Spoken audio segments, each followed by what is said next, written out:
Actor వాళ్ళని ఎంతోమంది కోరుకుంటూ ఉంటారు.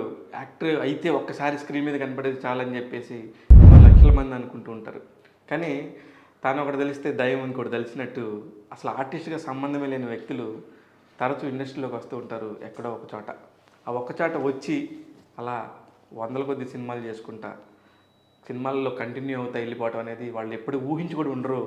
అలాంటి ఒక ఊహించిన వ్యక్తి తెలుగు సినిమా ఇండస్ట్రీకి వచ్చాడు కరెక్ట్గా 20 సంవత్సరాల క్రితం. ఈ 20 సంవత్సరాల క్రితం వచ్చిన ఈ వ్యక్తి ఎలా చేసుకుంటూ వెళ్ళిపోతున్నాడు. విలను ఇతనే, క్యారెక్టర్ ఆర్టిస్ట్ ఇతనే, చాలా చిన్న సినిమాలకి ఇతను ఊపిరిలాగా పనిచేస్తున్నాడు. ఆయనే రవి వర్మ గారు.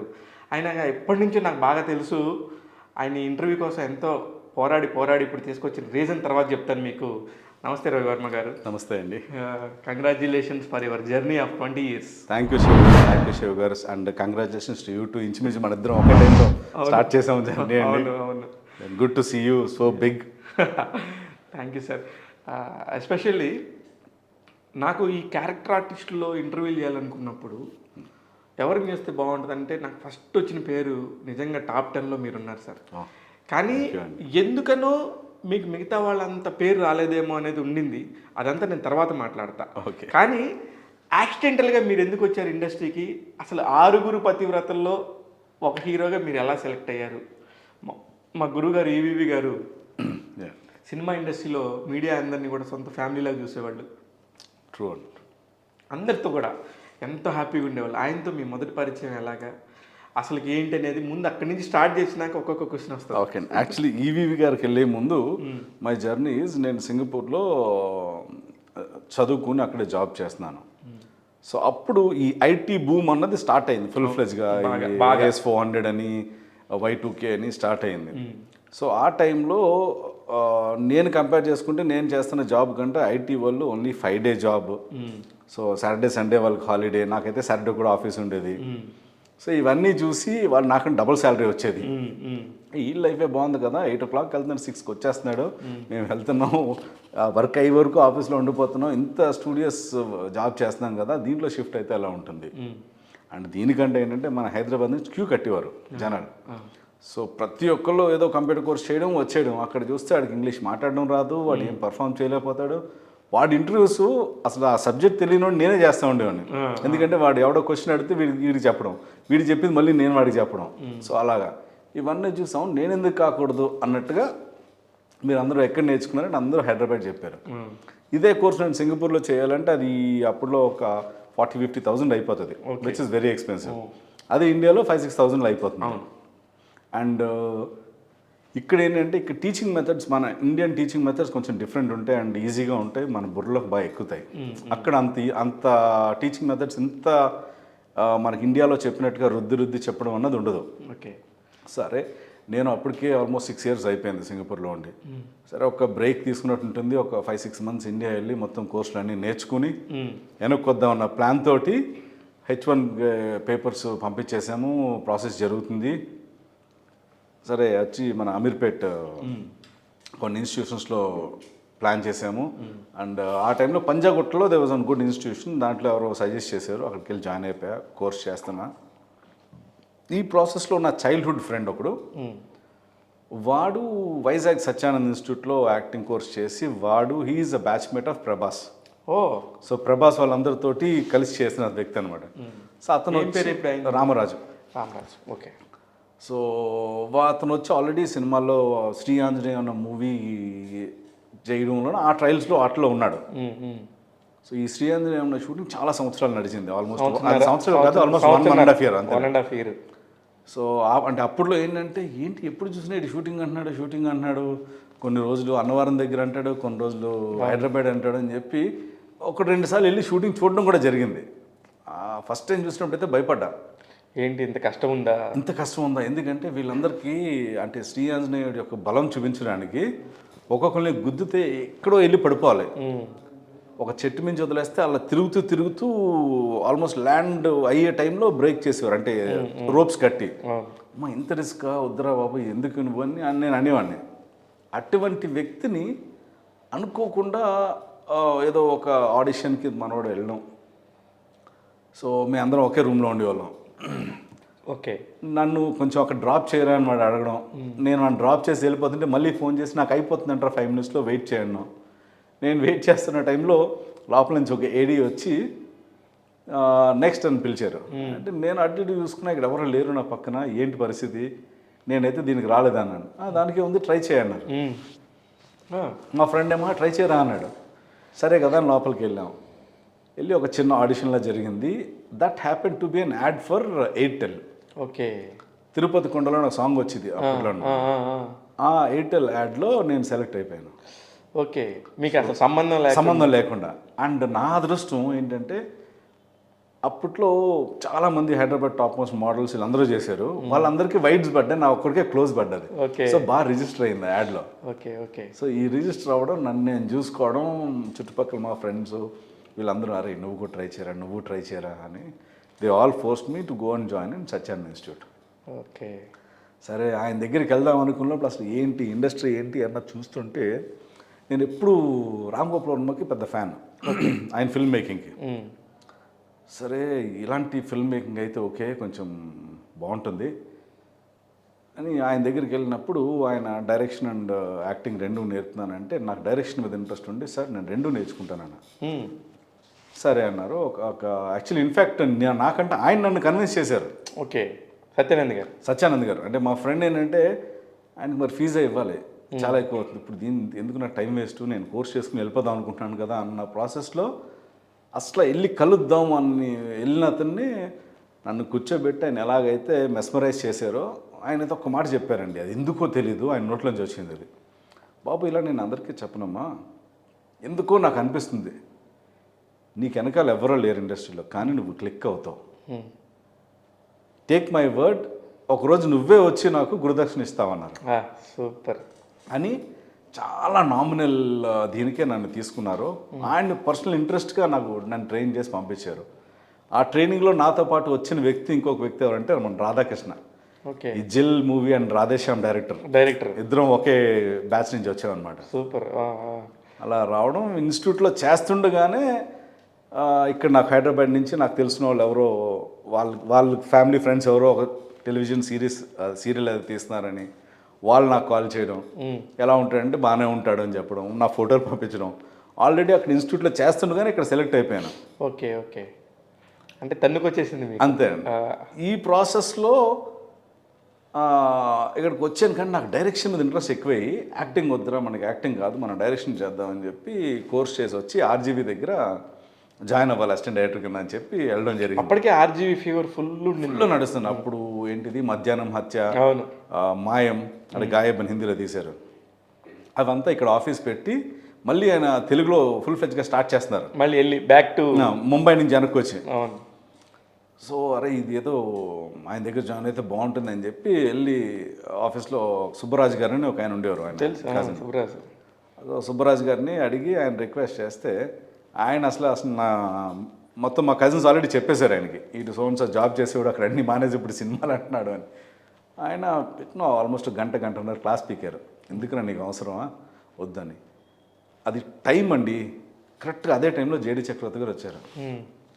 ఏంటి డిస్కషన్ ఏదో సంథింగ్, ఏంటి తెగ క్లాస్ పీకేస్తారంటే ఇగో వచ్చాడు వీడు సింగపూర్ నుంచి, వీడు ఇప్పుడు డైరెక్షన్ అంటున్నాడు, వీడికి అవసరమా ఉద్యోగం చేసుకున్నాడు అక్కడ మానేసుకుని ఎందుకు అని చెప్పి ఆయన అన్నాం. చూసి ఆయన కొంచెం ఏదో చెప్పారు, అందుకే అసిస్టెంట్ డైరెక్టర్ నీకు ఇప్పుడు నువ్వు స్ట్రగుల్ అవ్వడానికి నీకు 5 years to get establish to know the subject. అప్పుడు నువ్వు మళ్ళీ ఒక ప్రొడ్యూసర్ని పట్టి వెళ్ళడానికి ఇంకో ఎన్ని సంవత్సరాలు పడుతుందో తెలీదు. And at the same time ఏంటంటే నీకు చాలా హార్డ్ వర్క్ ఎక్కువ ఉంటుంది. నువ్వు సాఫ్ట్వేర్ ఆఫీస్లో ఏసీ రూమ్లో చేసినాడు, ఇప్పుడు నువ్వు ఎండలో తిరగాలి, స్క్రిప్ట్ పట్టుకుని తిరగాలి, అది అన్నారు. నేను ఇంకా లేదు సార్, నాకు ఒక్కసారి I just want to see అసలు ఏంటది, వాట్ ఈస్ ఫిల్మ్ మేకింగ్, అసలు ఎలా చేస్తున్నారు అన్నది ప్రాక్టికల్గా చూడాలి, నాకు ఎందుకో ఇంట్రెస్ట్ ఉంది సార్ అన్నాను. అవును బాగానే ఉన్నావు కదా, why need to try as an artist అన్నారు. అంటే ఆర్టిస్ట్ కింద ట్రై చేసి నువ్వు ఆర్టిస్ట్ క్లిక్ అయ్యి అప్పుడు డైరెక్షన్కి వెళ్తే నీకు ఛానల్ ఈజీ అయిపోతుంది కదా అన్నారు. అమ్మ ఇదేదో ఇంకా బాగుంది కదా అనుకున్నా అని అప్పుడు చెప్తున్నారు ఆయన.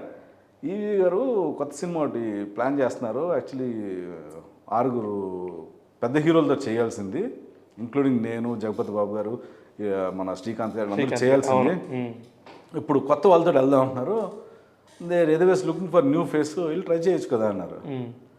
అంటే నా మైండ్లో ఏంటి అయితే ఈ సినిమా చేసేస్తే మనం కొంచెం ఈజీగా అంటే చాలా పెద్ద డైరెక్టర్, ఈజీగా వెల్ నోన్ అయిపోతాం కదా, అప్పుడు ఈజీగా మనల్ని ఆర్జీవి ఒప్పేసుకుంటాడు డైరెక్షన్ డిపార్ట్మెంట్లో. ఇదే thought, target was not to become an actor అండి.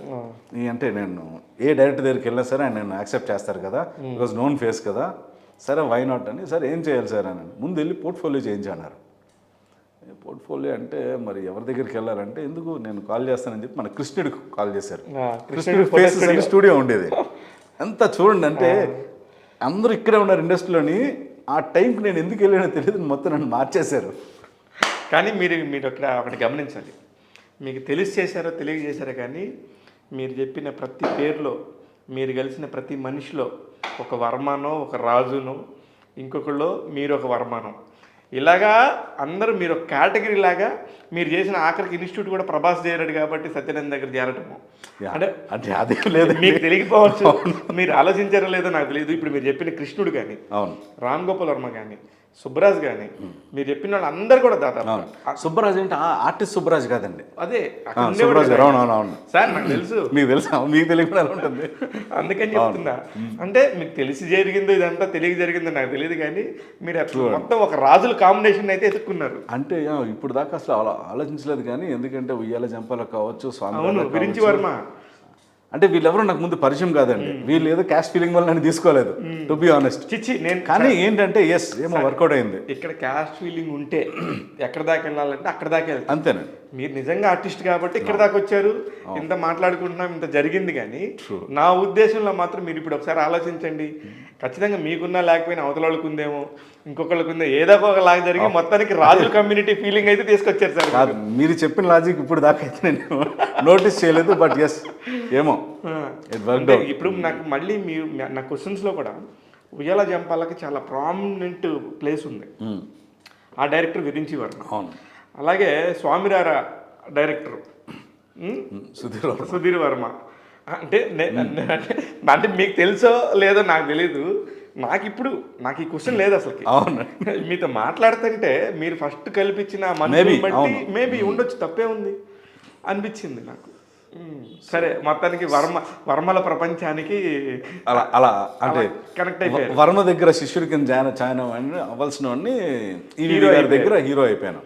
రామ్ గోపాల్ వర్మ దగ్గర ఉండాల్సిన అసిస్టెంట్ డైరెక్టర్ ఈవీవి సత్యనారాయణ దగ్గర హీరో అయ్యాడు. కానీ ఆ సినిమా గురించి వస్తే, అది ఇప్పుడు వస్తే కనుక 2023, 21, 22, 23 టైంలో కనుక ఈవీవి గారు చేయాల్సిన ప్రయోగాన్ని ఆయన ఎప్పుడో 2003లో చేశాడనిపించింది నాకు. అవును, ఇప్పుడు చేస్తే నిజంగా అంటే ఇట్ వాస్ టూ అహెడ్. ఇప్పుడు ఇన్ఫ్యాక్ట్ నాకు సోషల్ మీడియాలో అట్లీస్ట్ వీక్లీ వన్ రిక్వెస్ట్ వస్తుందండి, అన్న 6 పద్ధతులు రిలీజ్ ఎప్పుడు, సేమ్ క్వశ్చన్ ఆర్ ఏదో పంపిస్తారు. అంటే ఆ రోజుల్లో అందరూ రివ్యూలు కానీ పాడు ఇదేం సినిమా వచ్చి అన్నట్టుగా అన్నారు, కానీ దాని వరకు ఎంజాయ్ చేసిన వాళ్ళు లోపల ఇది నిజమే కదా, ఇది నిజంగా జరిగేదే కదా ఆయన చూపించింది అనుకున్న వాళ్ళు కూడా ఉన్నారు. అప్పుడప్పుడే ఒక ఛానల్ కొత్తగా పుట్టింది. ఎగ్జాక్ట్లీ, ఆ ఛానల్ పుట్టింది. ఆ ఛానల్కి పేరు రావడానికి కూడా ఈ సినిమా మెయిన్ కారణం అండి. అది ఇంకొక ఆవిడ, ఒక లేడీ ఆవిడ అన్న ఆ పదం ఏదైతే 1 గంటన్నర 2 గంటల ఇంటర్వ్యూ జరిగింది, అవును, ఆ ఇంటర్వ్యూ అంతా మానేసి ఒక్క పదం ఒక్కటే వాడారు. దానివల్ల వాళ్ళకి టీఆర్పీలు పెరిగినాయి.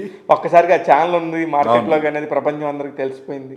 కేబుల్ టీవీలో కంపల్సరీ ఆ ఛానల్ లేకపోతే పెట్టించుకోవాలి. అవునండి, అవన్నీ చూసాం కాబట్టి చెప్తున్నాను. Anyway, super. ఆ సినిమా మీకు గుర్తుందో లేదో, అసలు నేను మిమ్మల్ని ఇంటర్వ్యూ పిలిచిన రీజను, రేపు ఫిబ్రవరి 6వ తారీఖుకి ఆ సినిమా రిలీజ్ అయ్యి 20 సంవత్సరాలు. Wow, super. అయితే మేము మళ్ళీ గ్యాదర్ చేసుకోవాలి. అంటే మొన్నే నరేష్ గారిని కలిశాను రీసెంట్గా, మన నాసాలో కలిసినప్పుడు వీ హ్యాడ్ అ కాన్వర్సేషన్. ఏంటండి మనం ఏంటి చేద్దామా అంటే, ఊరుకోండి సార్ మీరు మరీ అన్నాడు ఆయన. లేదండి విపరీతంగా అడుగుతానంటే, నన్ను కూడా చాలామంది అడిగారు, బట్ లేదులేండి వదిలేద్దాం అది అన్నారు. బట్ ఎస్, మొన్నే అనుకున్నాను అనమాట. ఎప్పుడన్నా ఒకరోజు ఈవీ గారు లాంచ్ చేసిన 6 హీరోలు, 6 హీరోయిన్లు, 6 కమెడియన్స్. సో వీళ్ళందరికీ ఏమన్నా గ్యాదరింగ్ పెడితే మీరు ఉంటారా అంటే, లైక్ ఇప్పుడు ఈవీ గారి తర్వాత మీరే కదా, మీరు ఉంటారా అంటే నవ్వి, మీరు ప్లాన్ చేయండి ఆ టైంకి తప్పకుండా. లేదు, నిజంగా కూడా సార్, ఎంతో మందికి ఈవీవి గారు అంటేనే అసలు రచయితలకు కానీ పండగ. అక్కడ పరిచయం అయిన సతీష్ వైగేష్ని నాకు, అవును. జనార్దన్ మహర్షి గారు, వీళ్ళందరూ కూడా ఇప్పటికీ స్టిల్ నా ఫ్యామిలీ ఫ్రెండ్స్ లాగా, నా వెల్ విషర్స్ లాగా ఉన్నారంటే ఈవీవి గారిలో ఉండే warmth, at the same time Naresh కానీ ఆ జానరే కదా అక్కడి నుంచి వచ్చిన రిసీవింగ్ చాలా నరేష్ గారు కానీ. నేను నా సామిరంగా చూడగానే నా ఫస్ట్ కాల్ నేను నరేష్గా చేసి చెప్పాను. I'm so happy. అంటే పండక్కి ఎలాంటి cinema, it's not a bad movie అలా అని ఇట్స్ నాట్ అద్భుతం, మీరైతే చాలా బాగా చేసుకున్నారు. ఏ క్యారెక్టర్, మీ అంజి క్యారెక్టర్ ఈ సినిమాకి కొంచెం మంచి ప్లస్ అని కూడా చెప్పారు. అది నిజమే కదా? నిజమే. అందుకనే రవివర్మ కూడా, మీరు కూడా ఉన్నారు ఆ సినిమాలో త్రూ అవుట్. కానీ మీకు తగ్గ క్యారెక్టర్ కాదేమో అనిపించింది నాకు. వాళ్ళ పాత్రల పరిధి వరకు బాగానే ఉన్నారు అన్నట్టుగానే ఉంది తప్ప దానికి మించి మిమ్మల్ని ఎక్సెస్ కాదు. కానీ మేము ఈ మధ్యకాలంలో మిమ్మల్ని చూసిన సినిమాలు చాలా ఓటీటీ ఫిలిమ్స్లో అరే ఇంత మంచి ఆర్టిస్ట్ కదా అని మీకు ఇంటర్వ్యూతో సంబంధం లేకుండా కూడా నేను పర్సనల్గా కలిసినప్పుడు కూడా చెప్పారు మీరు. నాకు ఆ సినిమా అయితే చాలా ఇష్టం. ఆ సినిమా పేరు చెప్పండి. బుచ్చినాయుడు కండ్రిగా. బుచ్చినాయుడు కండ్రిగా, ఇది ఎలా మర్చిపోతాను అసలు. దిస్ చేంజ్డ్ మై అయితే సార్, ఇప్పుడు ఈ సినిమాలన్నిటి దారిలో ఒక దారి, నాకు ఆ బుచ్చిరాజు కండ్రిగలో రవివర్మని చూసినప్పుడు మాత్రం పర్టికులర్గా నేను మీతో మాడాలని ఫిక్స్ అయ్యాను సార్ ఆ రోజు. అంటే నేను చాలా లేట్గా చూశాను. బుచ్చినాయుడు కండ్రికలో మీ పర్ఫార్మెన్స్ చూసి బాగా ఏం చేశాడు రా అని మీ ఫోన్ నెంబర్ పట్టుకొని మీకు ఫోన్ చేశాను. అయ్యో థ్యాంక్ యూ అండి, థ్యాంక్ యూ. అంటే ఏం లేదు, ఒక నటుడికి ఇది చేయగలడు అనేది ఎక్కడో ఒక చాట ఎవరో దర్శకుడు గుర్తిస్తాడు. అది మీకు బుచ్చినాయుడు కండ్రిక ద్వారా దొరికింది అనుకున్నా నేను. డైరెక్టర్ నిన్న అలా అంటే యాక్చువల్లీ ఇన్ఫ్యాక్ట్ డైరెక్టర్ కన్నా ఆ ప్రొడ్యూసర్ చూసారండి ఆయన. ఇట్ వాస్ హిజ్ ప్రెషర్ అనమాట. Okay. So director was okay convinced, look wise నేను తీసుకురాగలుగుతాను బట్ చేయగలుగుతాడా లేదని. ఒక రోజు షూటింగ్ తర్వాత ఆ రోజు ఈవినింగ్ ఇంచుమించు మన అమలాపురంలో రూమ్స్ అనమాట, మాది ఆయనది డైరెక్ట్ గారి ఆపోజిట్ రూమ్స్. నేను వచ్చాము, ఫ్రెష్ అప్ అయ్యాను, భోజనం చేసి పడుకుందాం రెడీ అవుతుంటే తలుపు కొట్టారు. వచ్చి నీకు చెప్పాలనుకుంటున్నాను రవి అన్నారు. ఏంటి సార్ అంటే, నా ఏరాసం దొరికేసాడయ్యా నాకు అన్నారు. దట్ ఈస్ ద క్యారెక్టర్ అనమాట. అంటే నాకు 2 minutes అర్థం లేదు. అంటే లేదు నా కథకి ఏరాసం దొరికేసాడని చెప్పి హగ్ చేసుకున్నారు. Then I realised as he was so happy. ఆ క్యారెక్టర్ నేను ఫస్ట్ జస్టిఫై చేయగలిగానండి. ఫస్ట్ డే షూట్కే నిజంగా చాలా ఇంపాక్ట్ అంత బాగుంటుందో నాకు ఆ సినిమా. అంటే ఓటీటీలు ఉండటం వల్ల ఉండే అడ్వాంటేజ్ ఏంటంటే మీలాంటి ఒక నటులకి మళ్ళీ ప్రాణం పోసినట్టు, మళ్ళీ జీవం వచ్చినట్టు. అది యాక్చువల్లీ ఏంటంటే థియేటర్కనే చేసాము. మా దురదృష్టం కరెక్ట్గా కోవిడ్ టైంలో మా సినిమా రిలీజ్కి రెడీ అయింది ఫస్ట్ కాపీ, అప్పటికి లాక్డౌన్ అనౌన్స్ చేశారు. సో ఈ ప్రొడ్యూసర్ ఏంటంటే ఇంట్రెస్ట్ పోతుంది, ఎన్ని మంత్స్ వెయిట్ చేయాలి, ఇంకెన్నాళ్ళు ఉంటుంది కోవిడ్ తెలియక. అదే టైంలో ఆహా బాగా పికప్ అవడం. ఆహా ఐ థింక్ అప్పుడు సెకండ్ మూవీ, అప్పటికే జస్ట్ స్టార్ట్ చేశారు అంతే. అవునండి, మాది సెకండ్ మూవీ అనుకుంటాను, సెకండ్ తెలుగు మూవీ కొండది వాళ్ళు.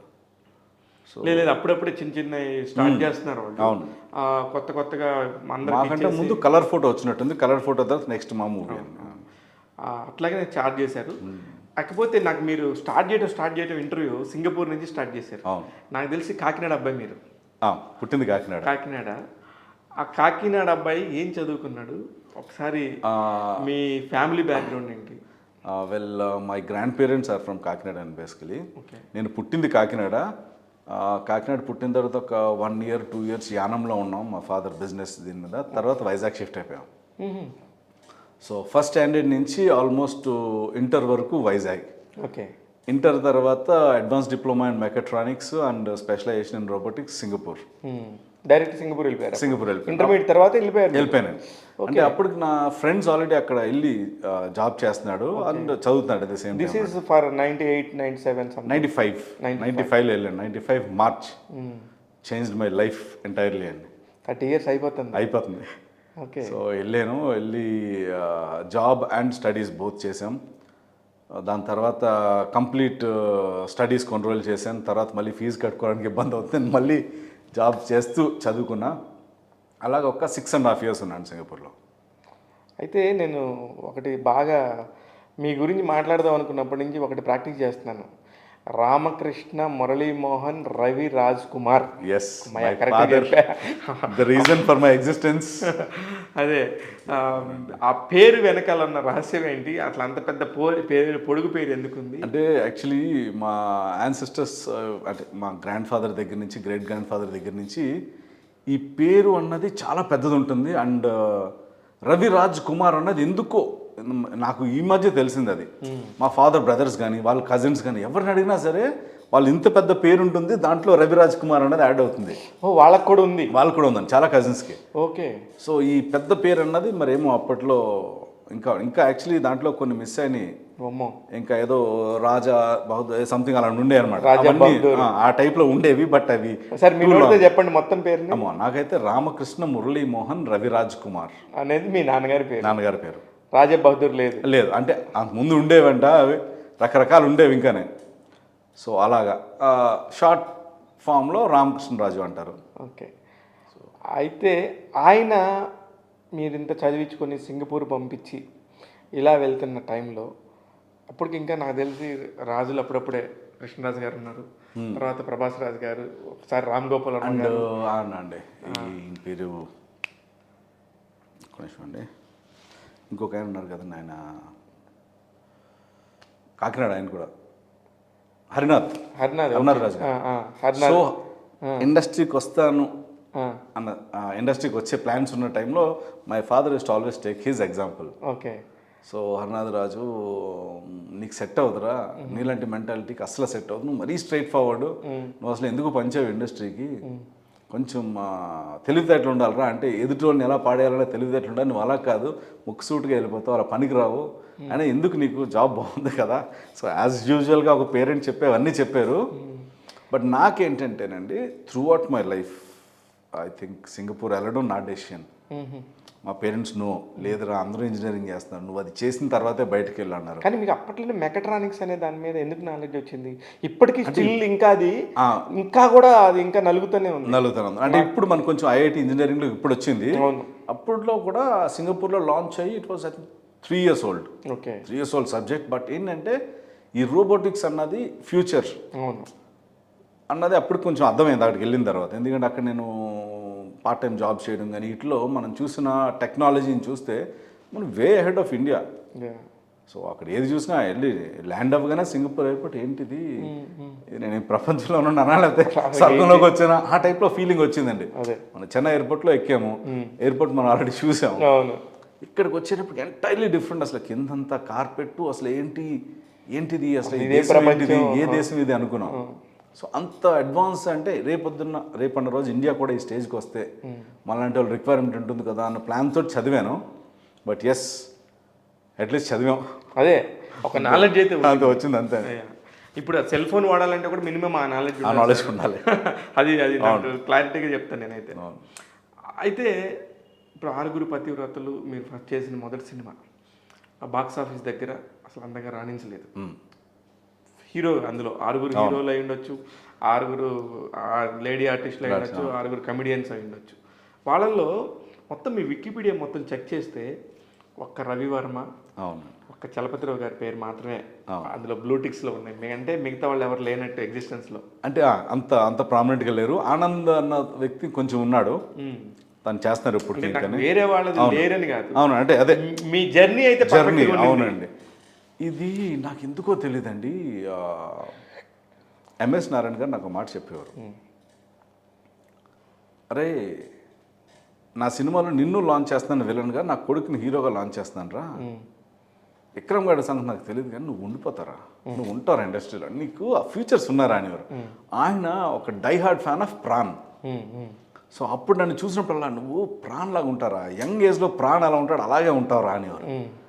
సో ఆయనకి ప్రాణ్ అంటే ఇష్టం, చాలా ఇష్టం అండి. అంటే ఆయన పుస్తకంలో కూడా ఆయన ఫేస్ కట్స్ కానీ ప్రాణ్ మీద ఆయనకున్న వ్యామోహం అని చెప్పారు ఆయన. సో ప్రాణ్ లాగా ఎప్పటికన్నా నువ్వు హీరోలు నీ కోసం వెయిట్ చేసే రోజు నీకు వస్తుందిరా, నువ్వు ఇలాగే ఉండు, మారొద్దు, ఓపిక పట్టు. ఈ కళామ్మ తల్లి డెఫినెట్గా నీకు ఆ రోజు చూపిస్తుంది, నువ్వు ఓపిక పట్టు, వచ్చిందల్లా చేసుకుపో, నువ్వు అని దేనికి అనుకో, అలాగని ఎవరితోటి వైరం పెట్టుకోకు, ఊరికినే ఏమంటుందని ఆల్ ఆఫ్ అ సడన్ ఏదో వచ్చేస్తుంది కదా నీకు హైప్, ఒక హిట్ ఏదో వచ్చిన తర్వాత కొమ్ములు తగిలించుకోకరా, అది లేకుండా ఉండు, ఇలాగే ఉండు, నువ్వు హ్యాపీగా ఉండు, వస్తావు, డెఫినెట్గా ఆ స్టేజ్కి వస్తావు అన్నారు. సో వెయిటింగ్ అండి. వెయిటింగ్ ఏం కదా, ఆల్రెడీ మీరు ఉన్నారు, మీరు అనుకున్న ఆ రోజు వస్తుంది, ఎంఎస్ నారాయణ గారు ఆశీర్వదించిన రోజు వస్తుంది. డెఫినెట్గా రావాలండి. ఇప్పుడు విలన్గా కొడుకులో టర్న్ అయినప్పుడు ఎందుకు విలన్గా అవ్వాలనిపించింది? ఇది ఇట్ వాజ్ $1 million క్వశ్చన్ అండి నాకు. ఏంటంటే ఇప్పుడు ఒక హీరోగా నేను వస్తే మహా అయితే సంవత్సరానికి ఎన్ని చేస్తాం, 2, 3 మ్యాక్సిమం మూవీస్. ఎంతమందితో వర్క్ చేయగలుగుతాను ఇలా చేసుకుంటూ పోతే? త్వరగా నా ఏజ్ అయిపోతుంది. అదే ఒక విలన్గానో ఒక క్యారెక్టర్ ఆర్టిస్ట్గానో సెటిల్ అయితే నాకు ఇష్టమైన ప్రతి డైరెక్టర్ తోటి వర్క్ చేయొచ్చు, నాకు ఇష్టమైన ప్రతి నా ఫేవరెట్ హీరో తోటి వర్క్ చేయొచ్చు, నెంబర్ ఆఫ్ ప్రాజెక్ట్స్ చేయొచ్చు, డిఫరెంట్ క్యారెక్టర్స్ చేయొచ్చు. ఓకే, హీరో అంటే నా దృష్టిలో అప్పట్లో నేను ఆలోచించింది అంటే ఒక ఫైట్, రొమాన్స్, ఒక చిన్న ఎమోషనల్ సీను, అంతే అయిపోయింది. హీరో అయిపోయింది. విలన్ అన్నవాడు ఒక్కో దాంట్లో ఒక గెటప్ ఉంటాడు అని వింతగా చూపిస్తూ ఉంటారు. కొన్ని చోట్ల ఫన్నీగా చూపిస్తారు, కొన్ని చోట్ల కోపంగా చూపిస్తారు. సో రకరకాల అంటే నాకు ఛాలెంజ్ ఉంటుంది చేయడానికి. అండ్ ఎందుకు నాకు ఫస్ట్ నుంచి కూడా I'm big fan of Prakash Raj and I'm big fan of Pran too. ఎందుకంటే ఈయన చెప్పడం వల్ల నానా పాటేకర్ అంటే కూడా చాలా ఇష్టం. సో ఇటువంటి క్యారెక్టర్స్, టిపికల్ క్యారెక్టర్స్ చేసే ఆర్టిస్టులు అందరూ బాగా ఇష్టం.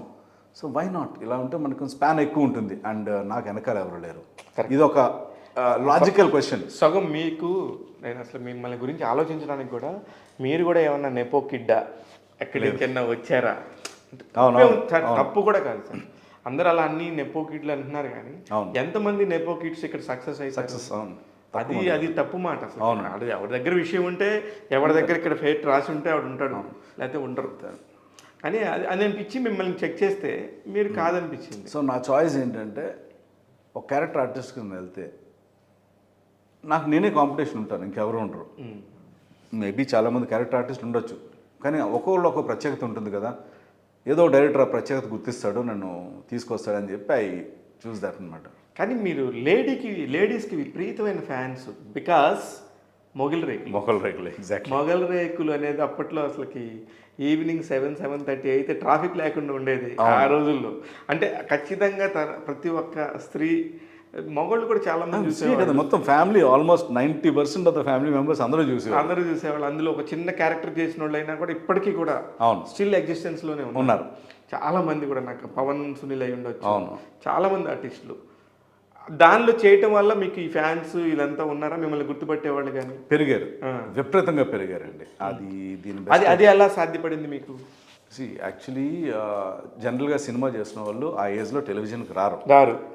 అప్పట్లో lack of knowledge, lack of guidance. ఇప్పుడు నాకెవరో లేరు చెప్పడానికి. సో ఒక ఆఫర్ వచ్చింది టెలివిజన్లో. అంత ఫస్ట్ వచ్చింది రాఘవేంద్రరావు గారిదండి, త్రిశూలం అని. ఓకే, వచ్చింది.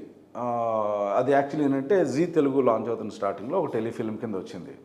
సరే ఫిల్మే కదా, రాఘవేంద్రరావు గారు అంత పెద్ద బ్యానర్లో వస్తుంది యాజ్ అ హీరో, ఓకే అని ఒప్పేసుకున్నాం. అది అనుకోకుండా అది ఒక టెలివిజన్ మెగా సీరియల్లా మారింది కదా.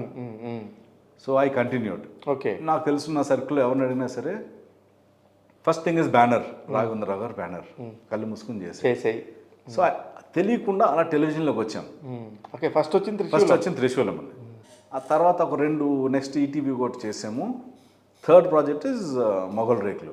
ఓకే, ఈ ఈటీవీలో చేస్తున్నప్పుడు ఆ మొగల్ రేకులలో సాగర్ ఎవరైతే ఆర్కే నడిపించేసారు, తను ఇద్దరం కలిపి ఒక ప్రాజెక్ట్ చేసాం. సో ఆ పరిచయం వల్ల అక్కడెక్కడో రీప్లేస్మెంట్ ఉంది ఒక క్యారెక్టర్కి అని పిలిచాడు. సాగర్ ఫ్రెండ్ మీకు? అక్కడ ఈ షూటింగ్లో పరిచయం. ఇప్పుడు that friendship is continuing, journey ఉంది. సో అలాగా రిక్వైర్మెంట్ ఉంది అని పిలవడం, నేను వెళ్ళడం, సెలెక్ట్ అవ్వడం. మా ఇంట్లో వాళ్ళే ఫస్ట్ నన్ను రిజెక్ట్ చేయడం. నువ్వేంటి ఆ సెలవులా చేయడం ఏంటి, ఆ సెలవు ఆల్రెడీ ఎస్టాబ్లిష్డ్, అవును విశ్వ, వాడికి బాడీ పర్సనాలిటీ ఉంటుంది, నీకేం అసలు ఏమీ లేదు అని అలా నవ్వేవారు. అటువంటిది 1 month అండి, ఎగ్జాక్ట్గా 1 monthలో ఆ పాత సెల్వాన్ని నేను రీప్లేస్ చేసేసారు. అవును, అప్పుడు మధ్యలో నేనంటే చూసేవాడిని కాదు. ఎప్పుడన్నా వచ్చి సెల్వా అంటే ఇంకొక అతను ఉండాలి కదా అంటే అతన్ని మార్చేసి ఇప్పుడు ఇతన్ని చూడాలి మేము అందులో నుంచి అని చెప్పేసి ఇతను కూడా బాగానే చేస్తున్నాడు అని చెప్పేవాళ్ళు. సో అది thanks to Manjula Naidu and Bendu Naidu. వాళ్ళు ఎలా ఉండేవాళ్ళు సార్ వాళ్ళు మీతో? సూపర్ అండి. నేను ఇప్పుడు దాకా వర్క్ చేసిన డైరెక్టర్స్ రైటర్స్లో one of the best directors and writers. బా ఎంత మంచి స్టేట్మెంట్. పెద్ద మంది డైరెక్టర్స్ చేశారు మీరు. ఎందుకంటే అయినా కూడా అంటే ఎందుకు వన్ ఆఫ్ ద బెస్ట్ అంటున్నానంటే అండి, కొన్ని ప్రిన్సిపల్స్ ఉన్నాయండి. అశ్లీలత అన్నది మాటల్లో కానీ విజువల్స్లో కానీ ఉండకూడదు. సూపర్. నా నెక్స్ట్ క్వశ్చన్ అదే. ఎక్కడ ఏది చూపించినా ప్రేమ, ఆప్యాయత, అనురాగం, లేదంటే ఒక ఎమోషనల్ అంటే ఒక ఈవెన్ ఒక వ్యక్తి మీద కోపం ఉన్నా ఎంత ఉన్నా సరే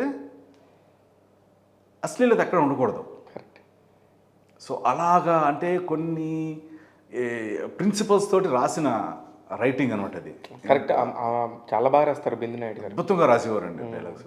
మేమంటే ఆడియన్స్ చూసి ఎంజాయ్ చేసేదానికంటే ఆ షూటింగ్ చేస్తుని ఆ స్క్రిప్ట్ చదువుతుంటే మాకే వచ్చేదనండి ఎమోషన్. కానీ మీరు ఆ షూటింగ్ టైంలో కూడా అందరూ కూడా నాకు తెలిసిన అందరూ ఆర్టిస్టులు తెలుసు అందులో. ఇందిర కానీ సాగర్ కానీ అందరూ కూడా ఫ్రెండ్సే. వాళ్ళందరూ ఒక అదేదో ఒక ఎక్స్కర్షన్ లాగా చేసేవాళ్ళు, షూటింగ్ లాగా. ఎందుకంటే ఎల్లుండి ఆ తర్వాత ఏం జరుగుతుంది అనేది నేను మా అమ్మకి చెప్పేవాడిని. అంటే వీళ్ళతో అడిగి అంటే అంత క్యూట్. యాక్చువల్లీ మాకు కూడా తెలిసేది కదండి. మీరు ఈ రోజు చూసే ఎపిసోడ్ మేము ముందు రోజు నైట్ లోపు చేస్తాం అంతే. ఒక్కరోజు ముందు. అవును నాకు తెలుసు అది. అప్పట్లో బీటా చెన్నైకి పంపించి రోజు చెన్నై వెళ్ళడం, ఫ్లైట్ ఒకరోజు ఏమో ఫ్లైట్ లేట్ అయితే మళ్ళీ ఎర్లీ మార్నింగ్ వెళ్ళడం, దానికేమో మాకు ఫైన్ పడడం చాలా జరిగినాయండి. ఎందుకండి అంత కట్ ఆఫ్ మూమెంట్లు తగ్ ఆఫ్ మూమెంట్లు చేసుకునే వాళ్ళప్పుడు? అంటే ఈ పర్టికులర్ ఎపిసోడ్లో ఆడియన్స్ రెస్పాన్స్ బట్టి కథ మారుతూ ఉంటుంది అప్పుడు. అప్పటికప్పుడు ఏ రోజుకి ఆ రోజు, ఏ వీక్ ఆ వీక్ మారిపోతూ ఉండేది. అసలు గ్రేట్ వర్క్ అండి. మీరు చెప్పింది అయితే కరెక్టే. ఎందుకంటే అది చేయడం చాలా కష్టం అండి. అంటే ఆడియన్స్ పల్స్ పట్టుకొని ఆడియన్స్ పల్స్తో ట్రావెల్ చేస్తా కథ రాస్తున్నారు. ట్రావెల్ చేస్తూ ఆ టెంపో మెయింటైన్ చేస్తూ ఆ రేటింగ్ పోకూడదు. వాడికి ఏది క్యారెక్టర్ మీద ఇమోషన్ పెరుగుతుందో ఆడియన్కి ఆ క్యారెక్టర్ మీదే కథ రాస్తూ అద్భుతం అండి. కానీ ఆ ఒక్క మొగలి రేకులు అనే ఒకే ఒక ఎపిసోడ్తో చాలామంది స్టార్స్ అయ్యారు, చాలామంది వాళ్ళ లైఫ్లో స్థిరపడిపోయారు.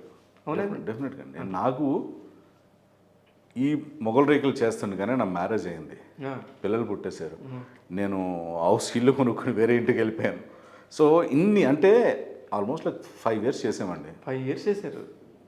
మరి వీటికి సినిమాలకి ఎలా అడ్జస్ట్ చేసేవారు? అప్పట్లో కొంచెం డిఫికల్ట్ అయింది. దానివల్ల మనం నా జర్నీ, ఫిల్మ్ జర్నీ కూడా కొంచెం అది ఎఫెక్ట్ అయింది టెలివిజన్ వల్ల. నేను అది నాకు సార్ ఏంటి సార్ మీరు ఇన్ని సంవత్సరాలు ఉన్నారు, క్యారెక్టర్ ఆర్టిస్ట్ అంటే సంవత్సరానికి 10 నుంచి 15 సినిమాలు చేస్తారు. అవును, ఈజీగా. మీరు చెప్పిన పాయింట్ హీరోకి అయితే 2 సినిమాలు, మహా అయితే 1 సినిమా, బాగా వస్తే 3 సినిమాలు. మీలాగా క్యారెక్టర్ ఆర్టిస్ట్ ఉన్న వాళ్ళకి నిజంగా బ్రహ్మానందం గారు, అలీ గారు, తనికెళ్ళ భరణి గారు, ఇంకొకళ్ళు అంటే మీ దగ్గర ఉన్న వాళ్ళకి చెప్తున్నాను నేను, వాళ్ళు మినిమం 20 నుంచి 25 చేస్తారు. అది 1 day ఇవ్వండి, 10 రోజులు ఇవ్వండి. ఎంఎస్ నారాయణ గారు మా కొడుకు సినిమా చేస్తున్నప్పుడు అంటే ఆయన నన్ను ఒక దత్త పుత్రుడిలాగే తిప్పేవారు. ఆయన ఏ షూటింగ్కి వెళ్తే ఆ షూటింగ్ తిప్పేవారు. రోజుకు 4 షూటింగ్లు కూడా చేసేవారండి ఆయన. అవును. అంటే ఒక 1.5 hour 2 hours ఇక్కడ, 2 hours ఇక్కడ, 2 hours ఇక్కడ, నైట్ ఇంకొక చోటన అలా అంటే క్యారెక్టర్ ఆర్టిస్ట్కి అదొక అడ్వాంటేజ్. అవును. ఎందుకు మనకి 3 షిఫ్ట్లు చేసేవాళ్ళు కదా. 3 షిఫ్ట్ 3 సినిమాలు. అలాగే బాబు మోహన్, అలీ, బ్రహ్మానందం వీళ్ళ ముగ్గురు నాకు చేసినట్టు తెలుసు నాకు. అంటే వాళ్ళకి ఓన్లీ ఇంటికి వచ్చి స్నానం జస్ట్ అలా అంతే, ఛార్జింగ్ పెట్టుకొని వెళ్ళిపోయినట్టే నిద్ర, కోడి నిద్రపోయి వెళ్ళిపోయేవాళ్ళు. అంటే అలాంటి ఆపర్చునిటీస్ ఉండేవి, అలాగ ఉండేవి కూడా. అవును, సినిమాలు కూడా అలా ఉండేవి. అయితే మీ విషయానికి వచ్చేళ్ళకే మీరు బ్రేక్ అలాగ తీసుకోవడానికి కారణం మొగలి రేకులు అంటారా? కాదండి, అంటే టెలివిజన్లోకి రావడం ఒక బ్రేక్. బట్ అది నా మంచిగా జరిగింది. నా లైఫ్లో నా అదృష్టం, నేను తీసుకున్న ప్రతి స్టెప్ అది రాంగ్ అయినా సరే అది నాకే మంచి జరిగింది. అంతేలేండి, భగవంతుడు మనతో ఉండాలి. కానీ సో ఈ మొగల్ రేకుల వల్ల ఏమైందంటే ఇంకా ఆడియన్స్లోకి వెళ్ళిపోయింది. అండ్ నా అదృష్టం to come back also beautiful movies పడ్డాయి. ఈ మొగల్ రేకులు అయిపోతుంది, ఆల్మోస్ట్ ఎండింగ్కి వస్తుంది. ఆల్మోస్ట్ ఇంకొక 5-6 monthsలో అయిపోతుంది అనగా ఉయ్యాల జంపల అండ్ స్వామి రారా 2 ఒకేసారి వచ్చాయి. 2011-12 మధ్యలో సినిమాలు చేసేవాడిని. మధ్యలో ఒక సినిమా ప్రవరాక్యుడు అని చేశాను, జగపతి బాబు గారు. దానికి కో డైరెక్టర్ విరించి. అవును. సో అనుకోకుండా వాళ్ళు ఎవరెవరో ఆర్టిస్టులు అనుకుని వాళ్ళకి వర్కౌట్ అవ్వక నన్ను పిలిచి, అండ్ ఈ సినిమా ఏమవుతుంది అన్నది నాకు కూడా తెలియదు. ఓకే, మామూలుగా బయట సినిమాలు చేస్తున్నట్టుగానే ఇది కూడా చేసాం. But these became massive hit, 2 సినిమాలు. అందువల్ల మీకు అండ్ మళ్ళీ సినిమాలోకి రావడం నాకు చాలా ఈజీ అయిపోయింది. అవును, అంతే కదా. ఇప్పుడు సక్సెస్ అనేది ఉన్నప్పుడు అవునండి, ఎవరో ఒక చిన్న కార్నర్లో ఉన్నా మనల్ని గుర్తిస్తారు. అవును, అదే మనం ఫెయిల్యూర్లో ఉన్న సినిమాలు అద్భుతంగా చేసి ఎన్ని రోజులు చేసినా దానికి టైం పడుతుంది ఉంటుంది, కానీ డెఫినెట్గా టైం పడుతుంది. అవును. అందుకని మీకు ఎక్కడ కూడా ఆ బ్రేక్ కూడా రాకుండా చిన్నగా మ్యారథాన్ రన్ లాగా చేసుకుంటూ వెళ్తున్నారు. అంతేనండి. ఇప్పటి వరకు ఎన్ని సినిమాలు చేసి ఉంటారు సార్? ఒక 6 అంటే రిలీజ్ అండ్ నాన్ రిలీజ్ చూసుకుంటే ఒక 60 to 70 ఉంటాయండి. అంతే. కానీ మీరు చేసిన మామూలుగా అంటే ఓన్లీ సినిమాల వరకు, అదే టెలివిజన్లు ఉన్నాయి, వెబ్ సిరీస్లు ఉన్నాయి, అండ్ టెలిఫిల్మ్స్ ఉన్నాయి. ఓకే, కానీ ఖాళీ లేదు ఎక్కడ, ఇంచుమించు ఎప్పుడు ఖాళీ లేదండి. ఖాళీ లేదు. దేవుడి దయ వల్ల అదైతే మాత్రం అదే అదృష్టం కదా సార్. అలా సినిమా ఇండస్ట్రీలో ఒక అదృష్టం అంటే నాకు తెలిసి 24 గంటలు పని ఉంటుంది. ఎగ్జాక్ట్లీ అండి. అంతేనా? అవును. అది లాజికల్ కానీ ఇల్లాజికల్ కానీ పని ఉంటుంది. అంతే. ఆ పని ఉంటే ఆటోమేటిక్గా వాళ్ళు బాగున్నట్టే. అంతే, సింపుల్. ట్రూ. అయితే ఇక్కడ రవివర్మ అనే ఒక పేరు, ఇంకొక రవివర్మ అనే పేరు. అవును. ఇది నేను మిమ్మల్ని అడగచ్చో లేదో నాకు తెలియదు. అడగచ్చు, పర్లేదు. అంటే ఇప్పుడు పూర్వకాలంలో హీరోయిన్స్కి ఒక హీరోయిన్ ఉంది ఆ పేరుతో అంటే ఖచ్చితంగా పేరు మార్చుకునేవాడు. అవును. మీకంటే ముందున్నాడా రవివర్మ, తర్వాత ఉన్నాడా అనేది? తర్వాతే వచ్చాడు 2006 వెన్నెల. అవును. మీరు ఇంకా ముందే ఆరుగురు పతివ్రతలో ఉన్నారు. బట్ ఆయన మార్చుకోవాలా మీరు మార్చుకోవాలా తెలియదు, కానీ మొత్తానికి ఈ క్లాష్ అయితే నడుస్తూ ఉంది సార్. బ్యూటిఫుల్గా నడుస్తుందండి. అట్లీస్ట్ నెలకి ఒక కాల్ నాకు వస్తుంది, ఒక కాల్ వాడికి వెళ్తుంది. ఏదో షూటింగ్ కాల్, వాడు లొకేషన్ టైమింగ్స్ అది నాకు చెప్పేస్తారు. రేపు పొద్దున్న షూటింగ్ ఎక్కడ సార్ అక్కడ సార్ అంటారు. రేపు మంది షూటింగ్ అంటే నాకు లేదు కదా డేట్ అంట. లేదు మీకు చెప్పాను కదా ముందు మనం మాట్లాడుకున్నాం కదా అంటాడు. లాస్ట్ మినిట్లో తెలిసేది ఏంటంటే వాడి గురించి. ఓకే, ఇప్పుడైతే ఇంకా అలవాటు అయిపోయింది. ఫస్ట్ డేట్ చెప్పగానే ఓకే మీకు ఏ రవివర్మ కావాలి అంటాను. ఓకే, వాడు వెన్నెల రవివర్మ, ఉయ్యాల జంపాల రవివర్మ. సో అలా కొంచెం వెన్నెల రవివర్మ, ఉయ్యాల రవివర్మ, ఉయ్యాల జంపాల రవివర్మ. ఓకే. సో ఇంక ఈ తలపోటు ఎక్కువ అవుతుందని చెప్పి ఈ మధ్య కొంచెం నా సర్నేమ్ కూడా యాడ్ చేపిస్తున్నాను. అవునండి, అట్లీస్ట్ ఈ సర్నేమ్ తో సరే గుర్తుపడతారు. అంటే ఇన్ని సంవత్సరాల తర్వాత ఇప్పుడు పేరు మార్చుకునే ఏం ఉపయోగం? నో, ఇప్పుడు పేరు ఇప్పుడు మార్చే ఉపయోగం లేదు. అంటే మీకు ఇనిషియల్ టైంలోనే ఇప్పుడు రవి వచ్చింది కూడా 2006, మీరు 2004, 2 సంవత్సరాల మధ్యలోనే మీకు జూనియర్. కానీ రవి కూడా ఎంత మంచి ఆర్టిస్ట్, చాలా ఆల్మోస్ట్ అతను కూడా ఒక 80-90 మూవీస్ చేశాడు. ప్రతి దగ్గర కూడా ఉంటాడు. సేమ్ మీలాగానే ప్రిన్సిపల్స్ ఉంటాయి దాదాపుగా. మంచి వ్యక్తి, మంచి నటుడు. అందుకనే నాకు మీ క్లాష్ ఎప్పుడు రాలేదా అసలు? మీ చాలా సార్లు వచ్చిందండి. మీకు నమ్మరు. ఇప్పుడు మీరు చెప్పింది నేను రవికి కూడా ఫోన్ చేశాను. ఇప్పుడు నాకేమైందంటే మొన్నగా మనం చేసాం ఇంటర్వ్యూ అనే ఒక పరిస్థితి వచ్చే లోపు కట్ చేసేసాను. ఓకే, క్లారిటీగానే ఎలా ఉన్నారు రవి, ఏంటి సంగతి, అంత బాగుందా, ఊరికే సరదాగా చేశానని వాయిస్ గుర్తుపెట్టి. నాకు చాలాసార్లు జరుగుతూ ఉంటుంది. ఇంక ఇది రెగ్యులర్. ఇంక ఇప్పుడు ఏంటంటే అరే మన ఇద్దరం ఒక అండర్స్టాండింగ్ వచ్చేద్దాంరా, సినిమా క్యారెక్టర్ బాగుందనుకో మనం మాట్లాడుకుని బేరం ఆడేసుకుందారా, నువ్వు చేస్తావా నేను చేస్తావా ఎవడైతే ఏంటండి. ఎందుకంటే they are some projects. Okay, ఒక ప్రొడ్యూసర్ నేను అనుకుని చెప్పారు, డైరెక్టర్కి ఏమో అతను పరిచయం కాబట్టి అతను అనుకుని అతను చేసి షూట్ చేస్తారు. 2 రోజు 3 రోజు ప్రొడ్యూసర్ తెలుసు, అదేంటి నేను చెప్పిన రవివర్మ ఆయన కాదు కదా, ఈయన కాదు కదా అంటే, ఏమో సార్ ఈయన పేరు రవివర్మ, నేను ఈయన అనుకుని చేస్తానని. అప్పుడు అలా కంటిన్యూ అయిపోయారా? ఆబ్వియస్లీ అండి, షూట్ అయిపోయింది. రోజు బడ్జెట్ కూడా బడ్జెటే కదండి. సో అలా 2-3 మూవీస్. అవునా, ఏమేమి సినిమాలు క్లాష్ అయింది అలాగా? పేర్లు ఎందుకులేండి. ఇప్పుడు ఒకటి మా సుబ్బరాజు గారు చెప్పిందే. సో అలాగా 2-3 అయినాయి. ఇంకా మధ్యలో ఏదో ఒక మహేష్ బాబు మూవీకి ఒకదానికి వాడు డేట్స్ నన్ను పిలిచారు, అంతా అయిపోయింది, ఆల్మోస్ట్ లొకేషన్కి వెళ్ళిపోవడానికి రెడీ అయిపోతున్నాను. లాస్ట్ మినిట్లో ఏంటంటే సార్ ఇప్పుడు మీ ప్రజెంట్ పిక్ ఒకటి పెట్టండి సార్ అన్నాడు. సరే అని చెప్పి సెల్ఫీ తీసి పంపించాం, గెటప్ ఎలా ఉందో చూద్దాం. అప్పుడు మొత్తం అంతా బయటకు వచ్చింది. సో ఆ రోజు అక్కడ షూటింగ్ క్యాన్సిల్ చేసి మళ్ళీ నెక్స్ట్ డే వాడిని, ఎందుకంటే వాడు ఆల్రెడీ ఫొటోస్ ఎస్టాబ్లిష్ చేస్తారంట సీన్లోనే. సీన్లో ముందే ఫొటోస్ ఎస్టాబ్లిష్ చేస్తారు. సో సచ్చినట్టు వాడినే పెట్టుకోవాలని. సో అలా జరిగినాయి. మీ ఇద్దరికి బాగుండి ఉంటుంది ఇట్లాగా. ఇంకా మేము ఎదురు పడితే మాట్లాడుకునేది ఇదే ఫస్ట్. అరే ఆ రోజు నాకు ఈ కాల్ వచ్చిందంటే నాకు కూడా వచ్చిందిలే అని. వాడు అంటున్నారు ఫ్రెండా? యా, అంత పరిచయం ఉంది కాబట్టి వాడు వీడు అంటున్నాడు. అదే వి కీప్ టాకింగ్ రెగ్యులర్లీ. ఇండస్ట్రీలో మామూలుగా అయితే ఆర్టిస్టులు ఒక గ్రూపు ఓకే అయితే కనుక బాగా ఫ్రెండ్స్గా ఉంటారు. కానీ లేదంటే ఇండస్ట్రీలో ఒక ఆర్టిస్ట్ మీద ఇంకొక ఆర్టిస్ట్ చెప్పినన్ని గాసిప్స్, అవునండి, అది చిన్నోళ్ళు కానీ పెద్దోళ్ళు కానీ చాలా ఉంటాయి. చాలా, అది చిన్న లేదు పెద్ద లేదు, అవును, వీళ్ళు చెప్పుకున్న ఆడోళ్ళ కబుర్లు ఎవరు చెప్పారు. ఎవరు చెప్పుకోరు. అది అంటే ఇట్ ఈస్ దేర్ ఎవ్రీవేర్ అండి. చిన్న రైవలరీ అంతే అంతే. ఎందుకు ఉంటుంది? ప్రొఫెషనల్ జెలసీ అండి. ఇప్పుడు ప్రొఫెషనల్ jealousy. కొంతమందికి అదృష్టంతో వస్తుంది, కొంతమంది రికమెండేషన్ తోటి వస్తుంది, కొంతమందికి మస్కాలతో వస్తుంది. సో ఆబ్వియస్లీ రాని వ్యక్తికి ఉంటుంది కదా అతని మీద. సో ఇప్పుడు అలా చూసుకోవాలంటే నేను ఆల్మోస్ట్ అంటే ఆఫ్టర్ ఉయ్యాల జంపాల నుంచి ఆల్మోస్ట్ ఒక రేంజ్ పెద్ద సినిమాలు అన్నిటికీ మెయిన్ విలన్గా ఫస్ట్ నా ఆప్షన్ వెళ్తుంది. మాట్లాడుకుంటాం, రెమ్యునరేషన్స్ మాట్లాడుకుంటాం. మళ్ళీ నేను కాదనుకుంటే నాకంటే ఇంకా already well established villains like ఇప్పుడు రావు రమేష్ గారు కావచ్చు, ప్రకాష్ రాజ్ గారు కావచ్చు, లేకపోతే జగపతి బాబు గారు కావచ్చు, అలాంటి వాటికి వెళ్తూ ఉంటుంది. సో అలాగని చెప్పి నేను వాళ్ళ మీద జలస్ పెట్టుకోవడం కాదు కదా, బికాస్ నా స్టేజ్లో ఉన్నారు కాబట్టే పిలుచుకుంటున్నారు, వాళ్ళని పిలుచుకుంటున్నారు. మనం అక్కడికి వెళ్ళాలి తప్ప, వెళ్ళాలి అంతే, వెళ్ళడానికి పెట్టుకోవాలి తప్ప వాళ్ళ మీద నేను కోపం పెట్టుకునేది పెట్టుకుంటే అది తప్పది. అది చాలామందికి ఉంటుంది. కానీ ఫీల్ అవుతారా సార్ ఎప్పుడన్నా, అరే నాకు ఈ క్యారెక్టర్ వస్తే బాగుండే, ఇది నాకు చెప్పారే, ఇది నాకు డేట్స్ కుదరలేదు. సో కెరియర్లో లాంగ్ స్టాండింగ్కి ఏంటి అనుకున్న టైంలో ఈవి గారు మాట ఒకటి గుర్తుంటుంది నాకు ఇప్పుడు. ఆయన ఆరుగుపతిరతలు మాది ఎడిటింగ్ అయిన తర్వాత ఫస్ట్ ఎడిట్ చేసిన తర్వాత డబ్బింగ్కి ముందు ఒక కాపీ రషెస్ చూస్తూ కాల్ చేశారు. ఏంట్రా ఇది, ఏం చేసేవన్నారు. సార్ ఏమైంది సార్ అన్నారు. అదే ఎడిటింగ్ రూమ్లో ఉన్నాను, రా వెంటనే అన్నారు. అప్పుడు ఉషా కిరణ్ ఎడిటింగ్ రూమ్లో జరుగుతుంది. నాకు టెన్షన్ ఆల్రెడీ, నాకంటే ముందు ఇంకిద్దరు ఆర్టిస్టులది నేను రికమెండ్ చేసిన ఆర్టిస్టులు వాళ్ళిద్దరి గురించి నాకు రేవ్ అయిపోయింది. వాళ్ళు మొత్తం టేకులు తిన్నారని నెక్స్ట్ నేనే అనుకుని ఇంకా భయంతో వెళ్ళడం కూర్చోబెట్టారు ఎడిటింగ్ రూమ్లో, ప్లే చేయన్నారు. ఆయనేమో ఎప్పుడు చూసారు కదా ఈవి గారిని, అప్పుడు సీరియస్ ఆయన ఎప్పుడు, అవును అమ్మ వర్క్ దగ్గర పని రాక్షసుడు, సీరియస్గా అలా చూస్తున్నారు. ప్లే స్టార్ట్ అయింది. స్టార్ట్ అవడం అది ఫస్ట్ నైట్తో స్టార్ట్ అవుతుంది. సో నాకేమో సిగ్గేస్తుంది, అటు ఇటు తిరిగిపోతున్నాను. చూడరా అన్నారు. సరే సరే అని చెప్పి ఆలోచన చూస్తున్నాను. అయింది ఒక 5-10 మినిట్స్ అయిన తర్వాత నా వంక చూశారు. బాగానే ఉంది కదా సార్ అన్నట్టుగా అన్నాడు. చూడాను అయిపోయింది.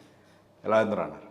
అంటే బాగానే చేశాను అనిపించింది సార్ అన్నాడు. బాగా కదరా, చాలా బాగా చేసావు అని చెప్పి హగ్ చేసుకొని ఒక్క మాట చెప్పారండి ఆయన, నువ్వు ఉంటావురా. ఇప్పుడు ఇంతమంది ఆర్టిస్టులు మన దాంట్లో లాంచ్ అయ్యారు కదా, వాళ్ళందరి సంగతి తెలియదు, కానీ నువ్వు ఓపిక్గా ఉంటే నువ్వు ఉంటావు ఇండస్ట్రీలో అన్నారు. సూపర్. అది still the live example of my presence. అంతే అంటే ఆయన వాక్, అది ఆయన బ్లెస్సింగ్స్.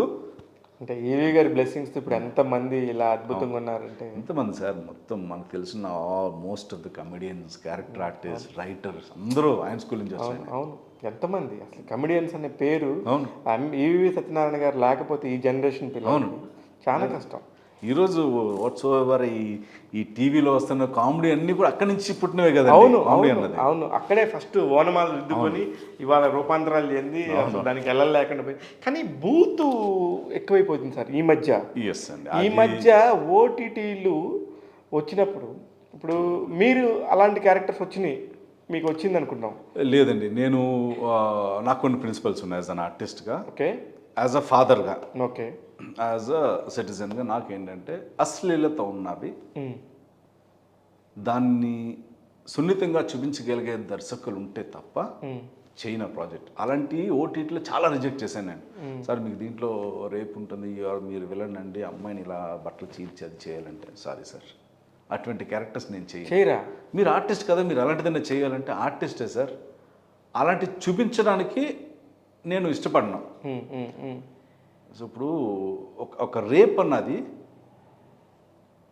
అందరికీ తెలుస్తుంది, రేప్ అంటే ఏం జరుగుతుంది అన్నది. దాన్ని మళ్ళీ మీరు ప్రత్యేకంగా కొత్తగా చూపించాల్సిన అవసరం లేదు. బేసిక్ నాలెడ్జ్ అని ప్రతి ఒక్కరికి తెలుసు, అర్థమవుతుంది. కరెక్ట్, ఎక్కడైనా జరిగేది ఒకటే. ఏం లాక్కొని పోయి తలుపులో లోపల తీసుకెళ్ళి అయిపోయింది. దాన్ని మళ్ళీ తలుపు తీసుకెళ్ళి లోపల వేసిన తర్వాత బట్టలు ఎలా చింపాడు, ఏం చేసాడు, ఇవంతా అవసరం చెప్పండి? అవసరం లేదు. ఇప్పుడు ఎలా ఉంటుందంటే ఒక సినిమా కానీ ఏదన్నా ఒక మాధ్యమం మనం చూసే ఒక medium, it should be an entertaining for the whole family. అంటే మనం చూస్తున్నప్పుడు చుట్టుపక్కల ఎవరు ఉండకూడదు. ఇప్పుడు మన తల్లిదండ్రులు అందరితో కూర్చొని చూస్తున్నప్పుడు అటువంటి సీన్ వస్తుంది అనుకోండి, ఎవరికైనా ఉంటుంది. అంటే ఎస్పెషలీ మనం పెరిగిన వాతావరణం, మన హిందూ సాంప్రదాయం, మన దేశం యొక్క కల్చర్ ఏంటంటే ఎలాంటిదన్నా మనం యాక్సెప్ట్ చేస్తాం. ఎందుకంటే మన కల్చర్ ఎంత బ్యూటిఫుల్ అంటే మన ఫస్ట్ నైట్ సీన్కి పెద్దలు ఫ్యామిలీలో ఇంట్లో పెద్దలు తీసుకెళ్తారు ఫస్ట్ నైట్ రూమ్లోకి. అది ఎంత గౌరవంగా ఉంటుంది. అదే అక్కడతోటి కట్ చేస్తే బాగుంటుంది. కాదు ఆ రూమ్లో ఏం జరిగింది, వాళ్ళు ఏం చేసుకున్నారు అన్నది చూడడం అన్నది మీ ఆలోచనకే అంటే ఎంత ఏముంటుందని పర్వర్షన్ అనొచ్చు. ఎస్, అది ఎక్కువ చూపించడం అన్నది I'm not happy with it అండి ఎందుకో. కానీ ఇప్పుడు మీరు అంటే ఒక సినిమాకి పరుత్తు వీరన్ అనే ఒక సినిమాకి ప్రియామణి గారు నటించిన ఒక సినిమాకి నేషనల్ అవార్డు వచ్చింది. ఓకే, ఆ సినిమాలో ఆ పర్టికులర్ సీన్ గురించే ఆమెకి నేషనల్ అవార్డు వచ్చింది. అంటే అంటే వాళ్ళు అవార్డు ఇచ్చిన వాళ్ళు తప్ప ఇది కరెక్టా ఇది ఇవన్నీ మనం ఇప్పుడు డిబేట్ చేయట్లేదు. అవును, కానీ అంటే మీ పర్సెప్టివ్ అంటే నాకు అంటే నేను నా సైడ్ నుంచి ఆ కాంట్రిబ్యూషన్ చేద్దాం అనుకున్నాను. సో నాకేంటంటే నేను ఒక సినిమా చేస్తే అది ఒక పెద్ద సినిమా, నేను చేస్తున్న క్యారెక్టర్ అది పెద్ద సినిమా అండి, అయినా కూడా వదిలేస్తారా?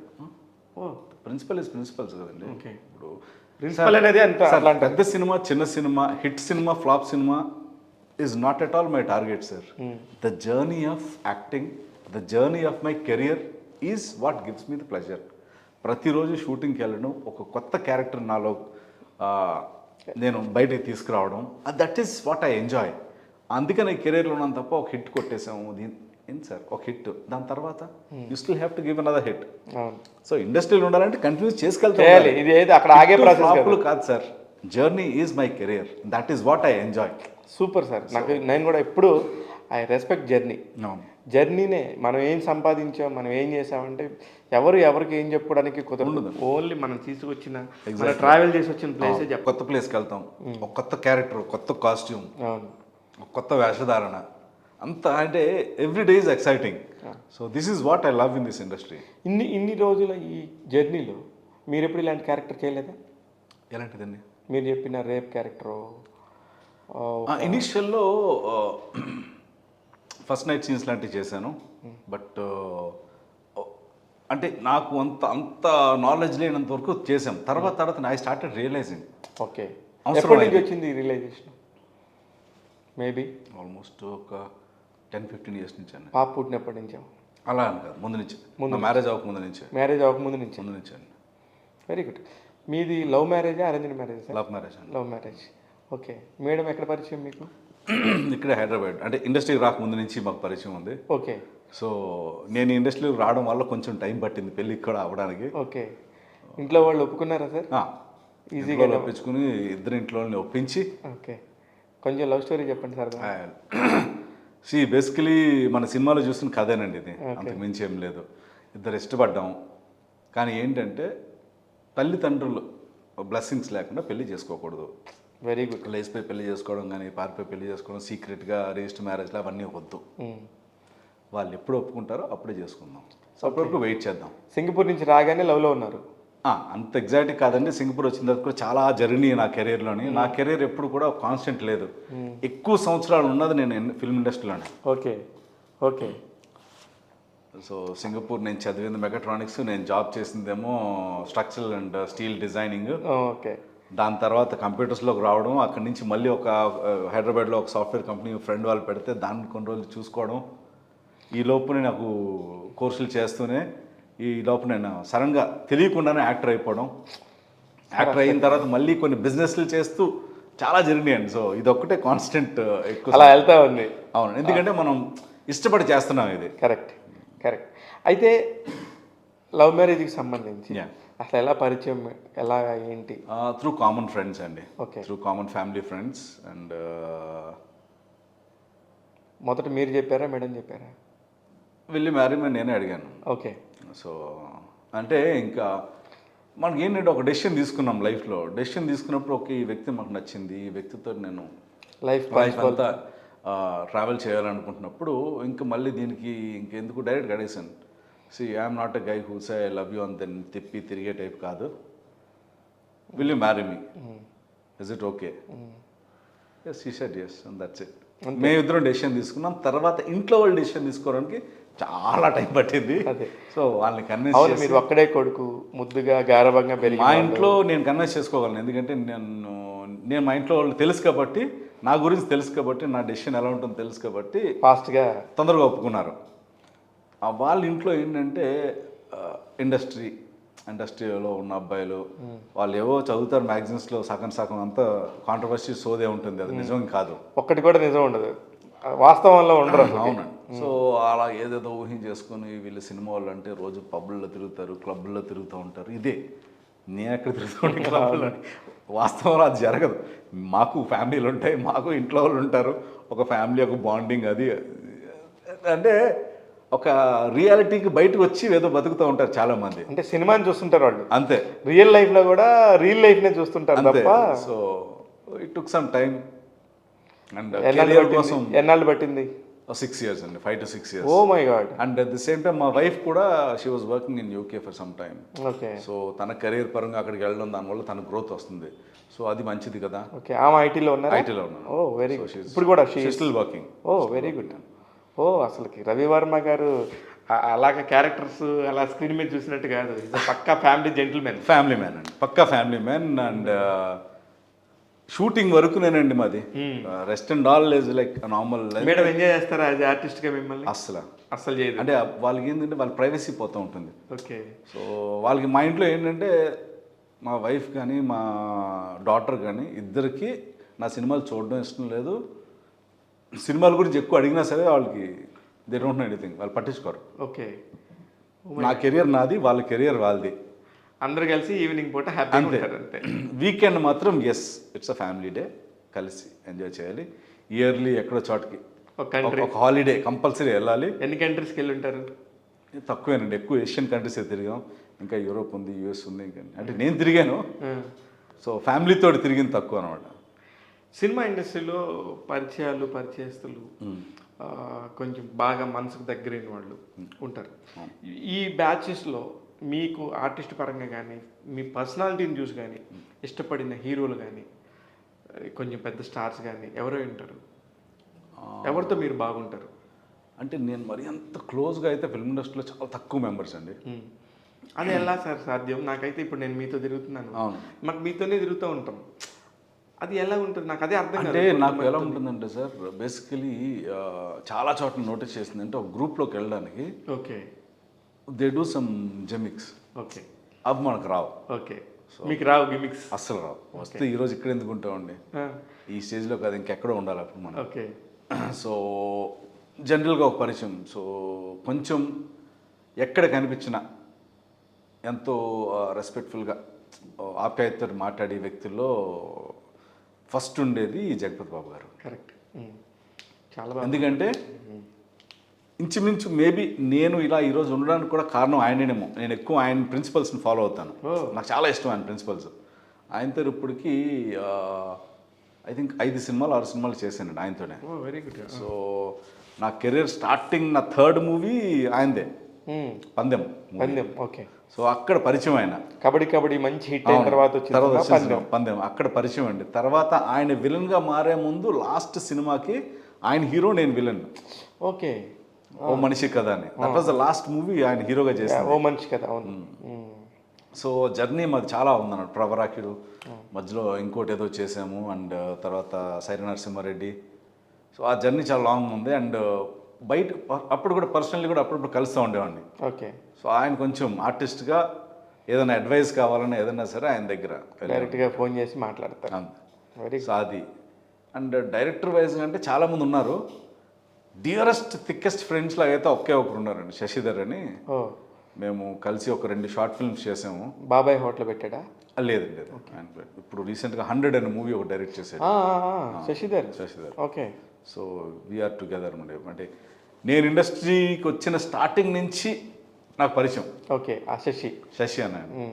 సో నేను రాక ముందు నుంచి, అంటే ఇన్ఫ్యాక్ట్ రామరాజు అని చెప్పాను కదా, తిను శశిధర్ వీళ్ళందరూ రూమ్మేట్స్ ఏమో కాదండి. ఇక్కడ ఈ సినిమా చేశారు, అది శ్రీ ఆంజనేయంలో ఆల్ వన్ గ్రూప్ అనమాట, ఆడి బ్యాచ్ అని. ఓకే. ఓకే. సో ఆ ఫ్రెండ్స్ అలాగా. సో నితిన్ ఫ్రెండ్స్ బ్యాచ్ లో ఉన్నారు. అవును. ఓకే. నితిన్ కాదు, సుబ్బరాజు ఇటువైపు విలన్ బ్యాచ్. అవును. సూపర్ అండి. అయితే ఇప్పుడు మీకున్న దానిలో మీరు ఒక అసిస్టెంట్ డైరెక్టర్గా వెళ్ళి రామ్ గోపాల్ వర్మ దగ్గర జాయిన్ అవుదాం అనుకున్న మీరు అనుకోకుండా ఇటు వచ్చారు. కానీ ఒక డైరెక్టర్గా ఆలోచించే ఒక మనస్తత్వం ఉన్న మీరు డైరెక్షన్ చేయరా? తప్పకుండా చేస్తానండి. చేస్తారా? అంటే I was actually waiting for the right time. ఇప్పుడు ఏమైందంటే ద ప్రాసెస్ ఆఫ్ యాక్టింగ్లో నాకు ఇంకా సాటిస్ఫాక్షన్ రావట్లేదు. సో సమ్టైమ్స్ మా ఫ్రెండ్స్ రాసిన స్క్రిప్ట్లో కానీ వాటిలో కానీ ఐ గెట్ ఇన్వాల్వ్డ్ అన్న స్క్రిప్ట్లో హెల్ప్ చేయడం లేదా డిస్కషన్స్లో కూర్చోవడం చేస్తూ ఉంటాను. సో ఇప్పుడు of late I started preparing scripts for my self. So ఎందుకంటే లాస్ట్ ఇయర్ యాక్చువల్లీ ప్రత్యర్థి అని ఒక మూవీ చేసాం. దాంట్లో 90% ఆఫ్ ద మూవీ నా మీదే నడుస్తుంది, but I'm the villain of the story. But ఏంటంటే ఆ కథ మెయిన్ క్యారెక్టర్ లీడ్గా. సో ఇటువంటి టైప్లోనే కొన్ని థ్రిల్లర్స్ ప్లాన్ చేసుకున్నాను, కొన్ని కామెడీ మూవీస్ ప్లాన్ చేసుకున్నాను. మీ డైరెక్టర్గా అంటే స్క్రిప్ట్స్ తయారు చేసుకున్నాను. దాంట్లో వేరే డైరెక్టర్ తోటి ఒక ప్రొడ్యూసర్ చెప్తున్నప్పుడు ఆ ప్రొడ్యూసర్ మీరే చేస్తే బాగుంటుంది కదండి, ఎందుకంటే ఆ కథ నేను డైరెక్టర్ దగ్గర విన్నాను, అది నాకు సరిగ్గా కన్విన్స్ అవ్వలేదు. సో మీ దగ్గరదే ఒరిజినల్ కథ మీదే అని చెప్పారు. సో మీరు చెప్తే నాకు ఇంకా బాగా నచ్చింది, మీరు చేయకూడదా అని అడిగారు. సూపర్. సో అది ప్రాబ్లీ ఒక 5-6 monthsలో సెట్స్లోకి వెళ్తున్నాను. అంటే మేము అనుకున్న హీరోయిన్ డేట్స్ ఇంకా okay she's very busy in Tamil అనమాట. ఓకే ఐశ్వర్య రాజేష్ ఒక ఆప్షన్ అండి ఈవిడ కాకపోతే. సో పెద్ద హీరోయిన్, షీఈ్ బిగ్ హీరోయిన్. అది అనౌన్స్మెంట్ కొంచెం నేను చెప్పలేదు, నాకు తెలుసు, నేను చెప్పను. సో ఐశ్వర్య రాజేష్ గారు కూడా ఒక ఆప్షన్ ఉంది మాకు, బట్ ఆవిడ కూడా చాలా బిజీ. ఆవిడ ఈ డేట్లు లేవు, అంజలి గారి డేట్లు లేవు, ఎవరే దొరకట్లేదు అనమాట. సో ఒక హీరోయిన్ దొరికి వన్స్ మీ కథ నచ్చేస్తే, మీ కథ వింటే ఆటోమేటిక్గా వాళ్ళు డేట్స్ మీద డేట్స్ ఇస్తారు. అంటే మా ప్రొడ్యూసర్ కూడా కొంచెం మొన్న ఎలక్షన్లో కొంచెం టైట్ అయ్యారు, లేదంటే నెక్స్ట్ అనౌన్స్ చేసేది. ఇప్పుడు నెక్స్ట్ ఎలక్షన్ అనగానే నాకు గుర్తొచ్చింది, నేను మాడతాను. మీ ఫ్రెండ్ ఆర్కే నాయుడు పవన్ కళ్యాణ్ గారిది పాట పెట్టారు, జనసేన అంటూ ముందుకు వచ్చాడు. ఈ రాజకీయంగా మీరు మాడుకుంటారు ఏమన్నా? లేదండి, సాగర్తో కూడా మీరేం చెప్పలేదు మనకెందుకు రాజకీయాలు ఇట్లా కానీ? అలాగేం లేదు. ఆడు that fella is good, he's good, ఆడు మేనేజ్ చేయగలడు. మీకు ఆ నమ్మకం ఉంది సాగర్? అంటే రాజకీయ నాయకుడు కావాల్సిన క్వాలిటీస్ అన్ని వాటిలో ఉన్నాయి కాబట్టి, గిమ్మిక్స్ అన్ని మనోడు ఉన్నాయి కాబట్టి డెఫినెట్గా హీ కెన్ హ్యాండిల్ అండి. చాలా బాగా చెప్పారు. అయితే మీకు రాజకీయం మీద ఎంత నాలెడ్జ్ ఉందండి ప్రస్తుతం? అంటే సినారియో ఇప్పుడు మళ్ళీ ఆంధ్రాలో ఎలక్షన్స్ రాబోతున్నాయి, మొన్ననే తెలంగాణ ఎలక్షన్స్ అయిపోయాయి. మీకు ఎంతవరకు నాలెడ్జ్ ఉంది యాజ్ అ డైరెక్టర్గా? చేయాల్సినోడికి ప్రతి ఒక్క దాని మీద అవగాహన అంటే పాలిటిక్స్ మీద కంట వ్యవస్థ మీద, పొలిటికల్ వ్యవస్థ మీద నాకు పర్వేషన్ ఉంది, చిరాకు ఉంది. ఓకే, పాలిటిక్స్ అంటే ఇష్టమే, బట్ ఈ పొలిటికల్ ఏదైతే సినారియో జరుగుతుందో చాలా చెత్తగా జరుగుతుంది. ఓకే. సో అంటే ఒక నాయకుడు అన్నది మనం ఎంచుకునేది మన భవిష్యత్తును మారుస్తాడు అనుకునే. కరెక్ట్. మనం భవిష్యత్తునే సర్వనాశనం చేసి వాళ్ళు బాగుపడుతున్నారు. ఇప్పుడు ఇక్కడే కాదు, ఆల్ ఓవర్ ఇండియాలో ఎక్కడైనా సరే ప్రపంచంలో ఎక్కువ జరిగేది అదే జరుగుతుంది. ప్రపంచం మొత్తం అలానే ఉంది రాజకీయ వ్యవస్థ. సో ఒకప్పుడు ఏమన్నారు, రాసరికం వద్దు మాకు అనేవారు. ఇప్పుడు ఏం జరుగుతుంది? అదే జరుగుతుందండి. ఒక పొలిటీషియన్, ఒక ప్రైమ్ మినిస్టర్ ఆఫ్ ఇండియా, దాని తర్వాత అడు కొడుకు ప్రైమ్ మినిస్టర్, కూతురు ప్రైమ్ మినిస్టర్, మనవడు ప్రైమ్ మినిస్టర్, మనవడు ప్రైమ్ మినిస్టర్. ఎందుకన్నా అవసరం మనకి ఇంకెవరు లేరా? ఎందుకు కాంగ్రెస్ అంత గట్టిగా తిడుతున్నారు? ఇది కాంగ్రెస్ కాదండి, ఎనీ పార్టీ. ఎనీ పార్టీ అంటే ఎక్కడ సార్? మోడీ ఎవరి కొడుకు? అది ఇంత వారసత్వం అయితే ఒకదాంట్లో చూసాం. అదే నేను చెప్తుంది. నేను I'm not talking about BJP or Congress, any politician. అంటే ప్రధానమంత్రిని కాదు, ఒక నాయకుడు.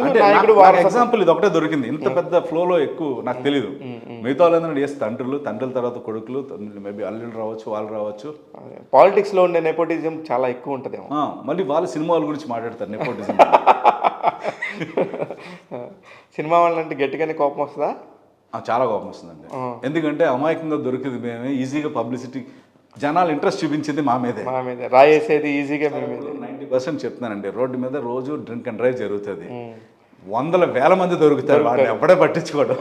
ఒక రెవెన్ దొరికాడు అనుకోండి, హెడ్లైన్స్ లో ఉంటాడు. ఏంటి సార్ ఈ కర్మ? యూట్యూబ్ నిండా అవే ఉంటాయి, అన్ని చోట్ల మీరే ఉంటారు. రోజుకో నీతి కబురు చెప్తాడు, వీడు తాగేసి రోడ్డు పడ్డాడు, ఎవడు ఇష్టం వచ్చాడు హెడ్లైన్ పెట్టుకుంటాడు. ఎప్పుడైనా దొరికారా మీరు? ఇంకా అదృష్టం దొరకలేదండి. వద్దులేండి, మీకు ఎందుకు. ఏముందండి, మామూలుగా ఎలాగ మంచి చేస్తూ ఫేమస్ అవ్వలేకపోతున్నాం, ఇలాంటి దానికన్నా ఫేమస్ అవుతాం. అంటే ఆ రోజు 1 కోటి రూపాయలు పబ్లిసిటీ ఇచ్చేస్తారు, అదే మనం మామూలుగా. వాళ్ళు దొరకపోవడం కాదు, నాకే బేసిక్లీ ఏంటంటే I never get drunk. So I drink but I never get drunk. నాకు ఒక లిమిట్ ఉంటుంది, ఆ లిమిట్లో ఆపేస్తాం. Very good. ఇప్పుడు మీరు వోడ్కా విత్ వర్మ గారి గ్రూప్ నుంచి ఫస్ట్ స్టార్ట్ అయ్యారు కాబట్టి వోడ్కా మీ ఫ్యానా? అది ఏం లేదండి, whisky is my favourite Indian brandy. So vodka లేదు. వితౌట్ అంటే రామ్ గోపాల్ వర్మ గారు వ్యక్తిగతంగా ఇష్టం కానీ ఆయన బ్రాండ్ అయితే ఇష్టం లేదు మీకు. నాకు లేదు. రామ్ గోపాల్ వర్క్ ఇష్టం, ఓకే. వ్యక్తిగతంగా ఆయన నాకు పెద్ద పరిచయం లేదు. So I don't know him much. ఆయన వర్క్ ఇష్టం. కానీ విపరీతంగా నెగిటివ్స్ ఇవన్నీ మాట్లాడుతుంటే కూడా దాన్ని ఎంజాయ్ చేస్తారా? అని అసలు నేను పట్టించుకోను. అది దాని వర్క్ కాదు కదండి, ఆయన వ్యక్తిత్వం అది. అది ఆయన వ్యక్తి, అది నాకు ఆ సంబంధం లేదు. మీకు ఆయనతో పని చేయాలని ఉంటుంది అంతే. నాకేంటంటే హీస్ అ గ్రేట్ టెక్నీషియన్. మన ఇండియన్ ఫిల్మ్ ఇండస్ట్రీని మొత్తం మార్చేశారు ఆయన. అవును. సో అలాగా నాకు ఒక రెస్పెక్ట్, అంతేగాని వ్యక్తిగా ఆయన ఏంటి అన్నది అసలు అనవసరం కూడా నాకు అనవసరం కూడా అండి అది. సో ఇప్పుడు ఎందుకంటే బుక్ రాసిన వాళ్ళు ఒకరు ఉంటారండి, వాడు ఏంటి అన్నది కాదు, ఆడు బుక్లో ఏమి ఇచ్చాడు అన్నది మనకు కావాల్సింది. నేర్చుకోవడానికి అదే కదండి మనం. సూపర్ అండి, భలే చెప్పారు. ఎంఎస్ నారాయణ గారితో తిరగటం వల్ల మీకు ఇవన్నీ కొంచెం మాట్లాడటం బాగా వస్తుందేమో అనిపిస్తుంది. లేదండి, అంత లేదు. బట్ ఎస్, ఆయన అయితే బాగా గైడ్ చేసేవారండి. ఇంకా అసలు నాకు ఒక గాడ్ ఫాదర్ ఆయన. నిజంగా చెప్పాలంటే ఇండస్ట్రీలో ఎవరో లేరు అంటే కదా, ఆయన ఈవీవి గారు అండి. ఈవీవి గారు, ఆయనతో మళ్ళీ ఇంకో సినిమా చేయలేకపోయాను. బట్ అనుకునే లోపు ఆయనకి క్యాన్సర్. అంటే ఒక ప్రాజెక్ట్ అనుకున్నాం, నరేష్ గారు లీడు. నేను అంటే ఒకరోజు వెళ్ళి నేను అడగడం జరిగింది, సార్ ఇలాగా ఆల్మోస్ట్ 8 సంవత్సరాలు అయిపోయింది సార్, మళ్ళీ ఒక మంచి రోజు రాలేదండి, టెలివిజన్లో వెళ్ళిపోతున్నాను సార్, ఇప్పుడు ఏంటి నా పరిస్థితి అంటే, లేదురా నీకు చెప్తాను. పాప ఆయన ఆఖరి దాకా పనిచేశారు. తనిఖీల బర్ని గారి కథ ఒకటి ఉంది, అది చేద్దాం అని చెప్పి, దానికి నీకు చెప్తాను, నేనే నేను లాంచ్ చేశాను, మళ్ళీ నేనే నేను నిలబెడతాను బిజీ ఆర్టిస్ట్. కానీ అప్పట్లో అమ్మిరాజు గారు బాగా క్లోజ్ కదండి, అమ్మి అంటే ఆయన అమ్మి అంటారు. అవును, అమ్మికి కూడా చెప్తాను చూడమని చెప్తాను, నీ సంగతి ఏదో నేను కొంచెం జాగ్రత్త చూసుకోమని అని చెప్పారు. ఆయనకి అన్ఫార్చునేట్లీ, మా దురదృష్టం, మన ఇండస్ట్రీ దురదృష్టం. నిజంగా డైరెక్టర్ మేమందరం కూడా మీకు ఇప్పుడు సందర్భం వచ్చింది ఈవీ గారి దగ్గర. ఫస్ట్ టైం మేము ఒక కేఎఫ్సి అనేది ఉంటుంది, దీన్ని తినొచ్చు, ఇది బాగుంటుంది అని చెప్పి ఫస్ట్ ఆయన వేడివేడిగా తీసుకొచ్చి మాకు అలవాటు చేసింది. రకరకాల ఫుడ్లు అండి, వెరైటీ ఫుడ్స్. ఈవీ గారి ప్రెస్ మీట్ అంటే పండగ అనమాట జర్నలిస్టులు అందరికీ. అంటే ఆయన అంత ప్రేమగా. అవునండి, ఎందుకు ప్రేమ. ఆయన ఎంత పెద్ద డైరెక్టర్, ఎంత పెద్ద బ్లాక్ బస్టర్స్ ఇచ్చారు ఆయన. అలాంటి డైరెక్టర్ గారికి మాలాంటి వాళ్ళందరంటే ఇష్టం, అంటే ఎంత ప్రేమ. ఎందుకంటే నేను సింగపూర్లో ఉన్నప్పుడు ఆయన సినిమాలు సగం చూసుకున్నాను.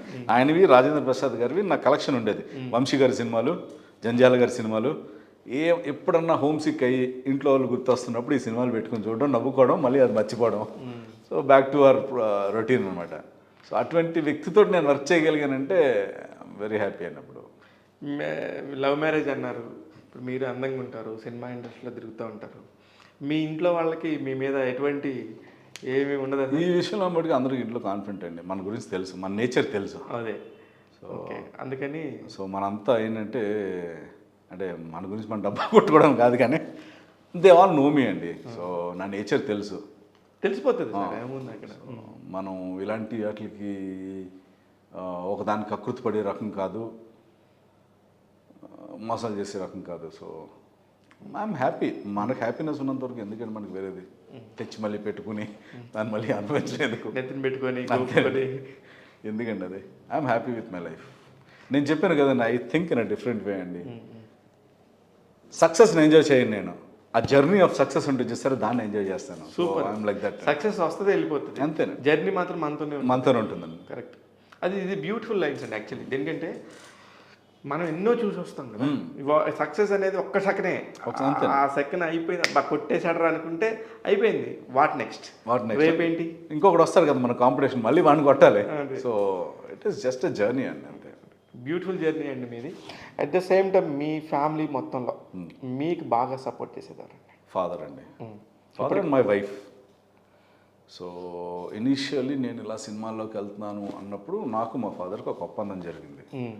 డాడీ నాకు 1 సంవత్సరం ఇవ్వండి, అయితే 1 ఇయర్ ఆర్టిస్ట్ అవుతాం, మేబీ 1 సినిమా చేస్తాం, 2 సినిమాలు చేస్తాం, అసలు చేస్తామో లేదో సెకండరీ. 1 ఇయర్ లేదంటారా, 1 ఇయర్ అవ్వగానే మీరు చెప్పినట్టుగా నేను యూఎస్ వెళ్ళిపోతాను. అప్పటికే ఇంక యూఎస్ డోర్స్ బాగా ఓపెన్ ఉన్నాయి నాకు. అప్పుడు ఆల్రెడీ స్టాంపింగ్ అయిపోయింది H1 అండి. సో ఇది కాకపోతే యూఎస్ వెళ్ళిపోతాను. బట్ 1 ఇయర్ అనుకోకుండా నాకు విదిన్ 4-5 మంత్స్లోనే మొత్తం మారిపోయింది, లైఫ్ అంతా మారిపోయింది. ఇంకో 5-6 మంత్స్లోనేమో ఈవీవి గారు లాంటి పెద్ద డైరెక్టర్ దగ్గర డైరెక్ట్ హీరోగా లాంచ్ అవడం, సో ఎవ్రీథింగ్ చేంజ్డ్. ఇంకా ఫస్ట్ మూవీ చూసిన తర్వాత మా ఫాదర్ చెప్పారు, లేదురా ఏదో అనుకున్నాను కానీ ఉంది నీకు కొంచెం, ఉండు ఓపిక పట్టు కొంచెం ట్రై చేయి అన్నారు. ఇంకా ఆయన then he gave me that chance and support.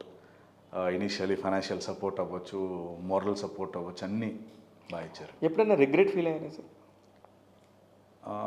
Regret అయితే మధ్యలో చాలాసార్లు అయ్యాను. ఎందుకు మనకి అమెరికా వెళ్ళిపోయి ఉండాల్సింది, అంటే పీస్ఫుల్గా ఉండేది లైఫ్, మన లైఫ్, మన హ్యాపీనెస్. అది ఎప్పుడంటే మన ప్రైవసీకి ఎప్పుడైతే బాగా ఇబ్బంది వస్తుందో అప్పుడు అనిపిస్తుంది, అమ్మ అనవసరంగా సెలబ్రేట్ అయ్యేవరా బాబు, మనం ఎంజాయ్ చేసుకోలేకపోతున్నాం, వాళ్ళు ఎంజాయ్ చేసుకుంటారు నన్ను చూసుకుని. సో ఎగ్జాంపుల్స్ చెప్తానండి. ఇప్పుడు ఒక ఇన్సిడెంట్ ఎలా జరిగిందంటే, ఒక ఫ్రెండ్ వాళ్ళు ఫాదర్ చనిపోయారు. అయ్యో. వాడు యూఎస్లో ఉన్నాడు.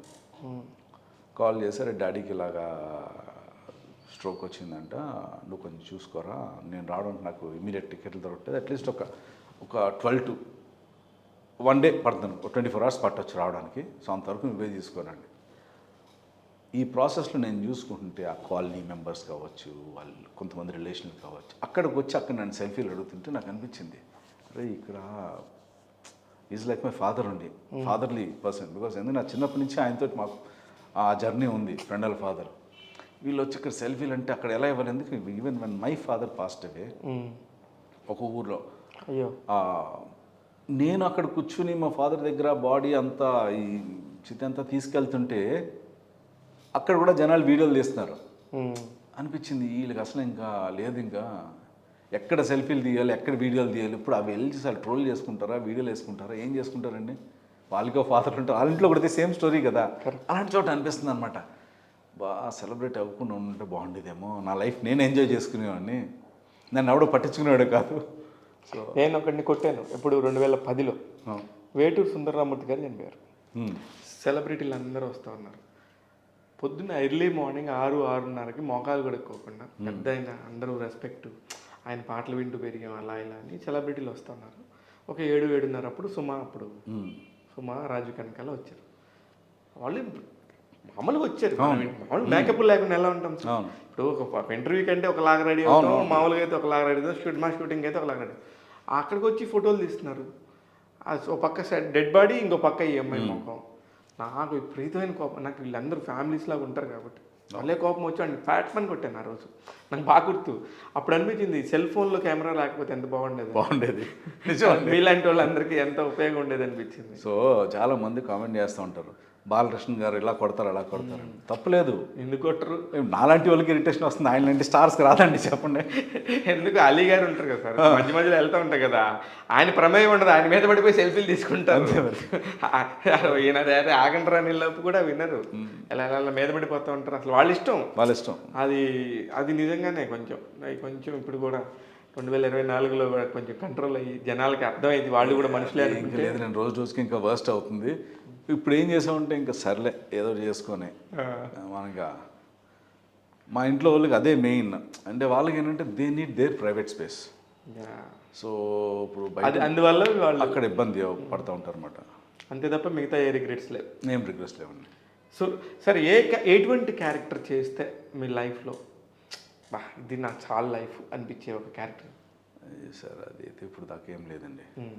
బికాస్ అంటే యాక్టర్కి ఒక క్యారెక్టర్ ఇస్ నాట్ సఫిషియంట్ అండి, ఇట్స్ కంటిన్యూస్గా చేస్తూ ఉండాలి, ఎంత చేస్తేనే అంత సాటిస్ఫాక్షన్ ఉంటుంది. నేను ఒకటైతే మాత్రం చెప్పగలంటే, ఒకరోజు షూటింగ్కి వెళ్ళి అక్కడ మంచి సీన్ చేసి ఇంటికి వస్తే ఆ సాటిస్ఫాక్షన్ ఉంటుంది చూసారా, అటువంటిది మళ్ళీ ఇంకో క్యారెక్టర్కి వెళ్తే మళ్ళీ అది కొత్తగానే ఉంటుంది. So that that's never ending, ఆ కోరిక అన్నది నెవర్ ఎండింగ్. కానీ కష్టం ఉంటుంది కదా సార్, ఎక్కడో అమ్మా ఈ సీన్ చేయలేకపోయామే, ఈ సీన్ ఇంకా బాగా చేస్తాం, అది ఆ రిగ్రెట్ అయితే ఉంటుంది. ఇప్పటికీ నేను చేసిన ప్రతి సినిమాల్లోని కొంచెం ఇంప్రూవైజ్ చేసి ఉంటే బాగుండేది అది ఉంటుంది ఇప్పటికీ. బికాజ్ ఉయ్యాల జంపాల గోదావరి స్లాంగ్ ట్రై చేశాను, బుచ్చినాడి కంట్రీకి అంతా నెల్లూరు చిత్తూరు స్లాంగ్. సో అలాగా కొత్తగా ట్రై చేస్తున్నప్పుడు ఉంటుంది. వాటికి డబ్బింగ్లు చెప్పేటప్పుడు కన్ఫ్యూజ్ అవరా? అంటే కొంచెం ప్రిపేర్ అవుతాం కదండి స్లాంగ్. ఆబ్వియస్లీ ఉయ్యాల జంపాలకి అయితే నేను లిటరల్లీ రికార్డర్ పట్టుకుని ఊరు వెళ్ళిపోయాను. నాకు తెలుసున్న కజిన్స్ అందరి దగ్గరికి వెళ్ళిపోయి ఒరిజినల్గా అక్కడ ఆ ప్రాంతంలో పెరిగిన వాళ్ళందరి దగ్గరికి వెళ్ళి రికార్డ్ చేసి, అంటే కొన్ని టిపికల్ క్యారెక్టర్స్ ఉంటారు, ఇప్పుడు సిటీల్లో ఎక్కువ జర్నీ చేస్తున్న వాళ్ళకి అంత ఉండదు, ఉండకపోవచ్చు, రాదు. బట్ అక్కడే ఉండే కొంతమంది ఉంటారు అనమాట. ఆ టిపికల్ స్లాంగ్, టిపికల్ మ్యానరిజమ్స్ ఇలాంటివన్నీ క్యాచ్ చేస్తూ ఉంటారు అనమాట. అదే ఇప్పుడు ఇందాక ఒక డైరెక్టర్ మీ ముందే ఫోన్ చేశాడు, సంతోషం డైరెక్టర్ అయినా అండే అంటే స్టార్టింగ్ అండే అని స్టార్ట్ చేస్తాడు. అది కామన్. అండే బిజీ ఉన్నారండే అంటాడు. ఆయన ఎంత మంచి రైటరు, ఎంత బాగా రాస్తాడు, మళ్ళీ ఆ స్లాంగ్ అలా బట్ అక్కడ నేటివిటీ వచ్చేస్తుంది ఆటోమేటిక్గా. ఇప్పుడు తెలుగు సినిమా ఇండస్ట్రీలో ఒక దరిద్రాన్ని వెంట పడుతుంది సార్. ఆ దరిద్రం ఏంటంటే ఎక్కడో ఎయిర్పోర్ట్లో 2 కిలోల హెరాయిన్ దొరికింది, 1 కిలో డ్రగ్స్ దొరికినాయి, ఎక్కడో గంజాయి ప్యాకెట్లు దొరికినాయి. ఎప్పుడో ఒక చిన్న కేసు పట్టుకొని సినిమా వాళ్ళు ఇది, సినిమా వాళ్ళు అది ఇది అని చెప్పి మారుతూ ఉంటారు. అయినా చూసినప్పుడు ఎలా అనిపిస్తుంటుంది సార్? మా దురదృష్టం అనిపిస్తుంది సార్. అంటే పెద్ద చేపని చంపడానికి చిన్న చేపని ఎరేస్తారు చూసారా? ఫిల్మ్ ఇండస్ట్రీని అలా ఎరేస్తారు. అంటే ఒక పెద్ద వార్తని పక్కకు తోయడానికి సినిమా ఇండస్ట్రీని వాడుతూ ఉంటారు. నాకు అనిపించింది ఇప్పుడు దాకా జరిగింది. మనకు లాస్ట్ టైం ఏమైందండి, ఇనిషియలీ డ్రగ్ కేసు స్టార్ట్ అయినప్పుడు ఇట్ స్టార్టెడ్ విత్ స్కూల్స్. స్కూల్లో పిల్లలు డ్రగ్స్ వాడుతున్నారు, పలానా పలానా పలానా స్కూల్లో వాడేస్తున్నారు అని చెప్పి వార్త వచ్చింది. కరెక్ట్. ఈ వార్త హల్చల్ అవ్వే లోపు లేదు లేదు వీటి వెనకాల చాలామంది పొలిటీషియన్స్ కొడుకులు ఉన్నారు, వీళ్ళందరూ కూడా వాడుతున్నారు, అసలు స్కూల్స్ కాదు పొలిటీషియన్స్ కొడుకులే మెయిన్ అని చెప్పి, లేకపోతే పొలిటీషియన్స్ అవ్వచ్చు, ఈ రిచ్ బిజినెస్ పీపుల్ అవ్వచ్చు, వీళ్ళందరూ వాడుతున్నారని చెప్పి వచ్చింది. ఇది హల్చల్ అయ్యే టైంలో ఏమైందో తెలియదు, ఏ పొలిటికల్ ప్రెషర్ వచ్చిందో తెలియదు. లేదండి తూచి వీళ్ళందరూ కాదు, సినిమా యాక్టర్లే వాడుతున్నారు, ఇన్ని వేల కోట్ల డ్రగ్స్ అన్నీ వీళ్ళే వాడేస్తున్నారు, తాగి సస్తున్నారు, తిని సస్తున్నారు అని ఫిల్మ్ ఇండస్ట్రీని తోసారు సార్. అంటే ఎవడో ఒకడు దొరికాడు, వాళ్ళ లిస్ట్లో వీళ్ళ నెంబర్స్ ఉన్నాయి. ఓకే, ఇప్పుడు నేనున్నాను, మా ఇంటి దగ్గర చాయ్ షాప్ వాడి దగ్గర కూడా నా నెంబర్ ఉంటుంది. వాడు రేపొద్దున డ్రగ్స్ అమ్మేడు అనుకోండి, అంటే వాడికి నాకు కనెక్షన్ ఉందా? కరెక్ట్. నిజంగా నిజంగా ఇట్లాంటిదే. చెప్పండి. సో ఇలాగా ఒక కొంతమందిని టార్గెట్ చేసి, అంటే ఇంకా ఇప్పుడు దాకా నువ్వు చెప్తున్న లిస్ట్ స్కూల్స్ అవ్వచ్చు, పొలిటీషియన్స్ అవ్వచ్చు, వాళ్ళ పిల్లలు అవ్వచ్చు, ఇండస్ట్రియలిస్ట్ పిల్లలు అవ్వచ్చు, రిచ్ బ్రాడ్ కిడ్స్ అవ్వచ్చు, వీళ్ళందరూ ఏమైపోయారు? ఓన్లీ యాక్టర్సేనా? ఎందుకంటే ఈ లోకల్ ఫేస్లు తెలుసు కాబట్టి వాళ్ళని చూపిస్తున్నారు మీరు. అంటే వీళ్ళు ఇన్ని వేల కోట్లు బిజినెస్ జరుగుతుందని వీళ్ళే చెప్తారు. డ్రగ్స్ అసలు ఎన్ని 2 కోట్లు 3 కోట్ల రూపాయలు డ్రగ్స్ పట్టేసే ఉంటారు. అంటే ఒక వ్యక్తి ఇదే పని, అటు సినిమాలు తీసుకుని రెమ్యునరేషన్ అంతా తీసుకెళ్ళి డ్రగ్సే తింటా కూర్చుంటాడు, ఇంకేం ఉండదా? అంటే అలా చేస్తారు. ఎందుకు నన్ను చాలా చోట్ల చాలామంది అడిగారు, ఏంటి మీ సినిమాలు అంట డ్రగ్స్ తీసుకుంటారంట, ఏం జరుగుతుందండి మీ దగ్గర? అంటే వాడికి కోసం నేను సప్లై చేసి అలా అడుగుతారు. అంటే ఆ ఇమేజ్ తీసుకొచ్చేసారు జనాల్లోకి. అది తప్పండి, అది తప్పు, అది చాలా తప్పు. That is not fair sir. Just because ఆ పాపులర్ ఫేస్ని తీసుకొచ్చి వీళ్ళ మీదకి మొత్తం అంతా తోసేసి మిగతాది ఏమైంది? అది ఇప్పుడు దాకా న్యూస్లో ఇంకా సెటిల్మెంట్ రాలేదు. మరి అది ఎన్ని సంవత్సరాలు అయింది, మాట్లాడితే చాలు 2 సంవత్సరాలకు ఒకసారి వీళ్ళందరినీ పిలుస్తారు సినిమా వాళ్ళని. మళ్ళీ ఒక 2 అప్పుడు దానికి లోపు ఒక 100,000 కేసులు అట్లాంటివి జరిగి ఉంటాయి, వాటి మీద ఎవరు కూడా పట్టించుకోరు. ఉండదు కదా. ఒక చిన్న సినిమా వాడైనా చాలు, చిన్నోడైనా, చిన్న ఆర్టిస్ట్ అయినా సరే, ఇంకా సినిమా వాడైతే చాలు, సినిమా వాడైతే చాలు, మీడియాలో ఉన్న వ్యక్తి అయితే చాలు. చాలు. అండ్ దానికి అన్ఫార్చునేట్లీ మన మీడియా వాళ్ళే దాన్ని మళ్ళీ ఇంకా హైప్ చేయడం. అంటే ఇక్కడ అదే సార్ ఆప్షన్ ఉంది. అది మీరు కూడా మీడియా వాళ్ళని తిట్టినా మేము చేయడానికి కూడా ఏం లేదు, ఎందుకంటే అది జరుగుతుంది కాబట్టి ఎవరి ఆక్రోశాన్ని వాళ్ళు వెళ్ళగలుగుతున్నారు. ఎవరు మాత్రం ఏం చేస్తారు? The same way sir. ఇప్పుడు sex and violence in movies I tell you is making money. Okay, but అది కాదు సినిమా. అవును, దాని కోర్ పాయింట్ ఏదో ఉంటుంది. ఇప్పుడు ఒక సినిమా అన్న దేనికండి? It's an entertainment. ఓకే, అసలు ఇది అంతా స్టార్ట్ అయింది మన నాటకాల నుంచి స్టార్ట్ అయింది. కరెక్ట్. థియేటర్ నుంచి మనం దీనికి వచ్చాం. అంతకుముందు కథలు చదువుకునే వాళ్ళం. ఈ విజువల్ ఎప్పుడైతే మూవీ కింద వచ్చిందో దాన్ని రియాలిటీ దగ్గర తీసుకోవచ్చు. Reality is not killing and ఇదే కదండి, వైలెన్స్ అండ్ సెక్స్ కాదు కదా. కథను ఎంతో అద్భుతంగా చెప్పొచ్చు, ఎన్నో రకాలు ఉంటాయి, బట్ ఎక్కువ క్యాష్ చేసుకుంటుంది అదే. ఎందుకంటే జనాలు అదే చూస్తున్నారు అన్ఫార్చునేట్లీ. అంటే సార్ మీరు ఇప్పుడు 100 విషయాలు మంచి విషయాలు చెప్పారు, అందులో ఎవడు చూడడు. మీరు అందులో ఒక సెక్స్ పాయింట్, ఒక లవ్ మ్యారేజ్ టాపిక్, ఇప్పటికి నేను చేసిన 6 పత్రికల బిట్లు ఇప్పటికీ వస్తూ ఉంటాయి. సో నేను అందరితో ఎన్నో 100 సినిమాలు, మీ శ్రేయభిలాష్ లాంటి అవార్డ్ మూవీస్ కూడా చేశారు, అవేం చూపించడం. సో అంతే. మీ గురుగారు ఎంఎస్ నారాయణకి ఒక 8 నంది అవార్డులు వస్తే, ఆ 8 నందుల్ని ఒక దగ్గర పెట్టి నేను ఒక ఇంటర్వ్యూ చేశాను సార్ ఎంఎస్ నారాయణ గారితో. ఆయన లైఫ్ టైంలో this is the best interview అని చెప్పి ఆయన పోయిందాక చెప్పారు. వాళ్ళ పాపకు కూడా తెలుసు, వాళ్ళ పాప కూడా నాకు బాగా క్లోజ్ ఫ్రెండ్. ఆయన దగ్గర నుంచి అన్ని నందులు ఉన్నాయి, మరి మీ ఆయన శిష్యుడికి మీకు రాలేదా నంది? ఒకటి వచ్చిందండి, ఒక నంది అవార్డు వచ్చిందా? బెస్ట్ విలన్గా ఒకటి వచ్చిందండి. ఓ దేనికి, ఏ సినిమాకి? టెలిఫిల్మ్కి వచ్చింది. Okay okay. సినిమాల్లో మనకి ఇంకా అంత అవకాశం రాలేదండి. లేదు, నేను అంటుంది కూడా బట్ అంటే ఉయ్యాల జంపాల టైంలో నామినేట్ చేద్దాం అనుకున్నారు, but I don't know what went wrong, మళ్ళీ నామినేషన్ అవ్వలేదు అప్పుడు వరకు ఉంది. దాని తర్వాత మనకి నందిలో కూడా తీసేశారు. ఇప్పుడు ప్రస్తుతానికి అయితే లేవు కదా. లేవు లేదు అది అంటే ఎంఎస్ నారాయణ గారు మీకు మీరు ఫాదర్ ఫిగర్ లాగా చూసుకున్నారు కాబట్టి నేను ఆ టాపిక్ తీసుకెళ్ళాను. ఒక నంది అయితే వచ్చింది అయితే నంది వారసుడే మీరు. అవునండి. Anyways sir, all the very best and congratulations. Thank you. త్వరలోనే డైరెక్టర్ అవ్వండి, దానికి కూడా మా సపోర్ట్ ఏమైనా కావాలంటే అడగండి. తప్పకుండా సార్, తప్పకుండా. I need all the support and not just the media, నాకు ఈవెన్ ద ఆడియన్స్ నుంచి కానీ సినిమా లవర్స్ నుంచి డెఫినెట్గా కావాలండి. Yes, we are all cinema lovers sir, అందుకే ఒక చాట ఉన్నాం, ఒక చాట కష్టపడి పని చేస్తాం, చూద్దాం. డెఫినెట్గా sir. All the best and Ravi Varma గారు. Thank you sir. Thank you very much.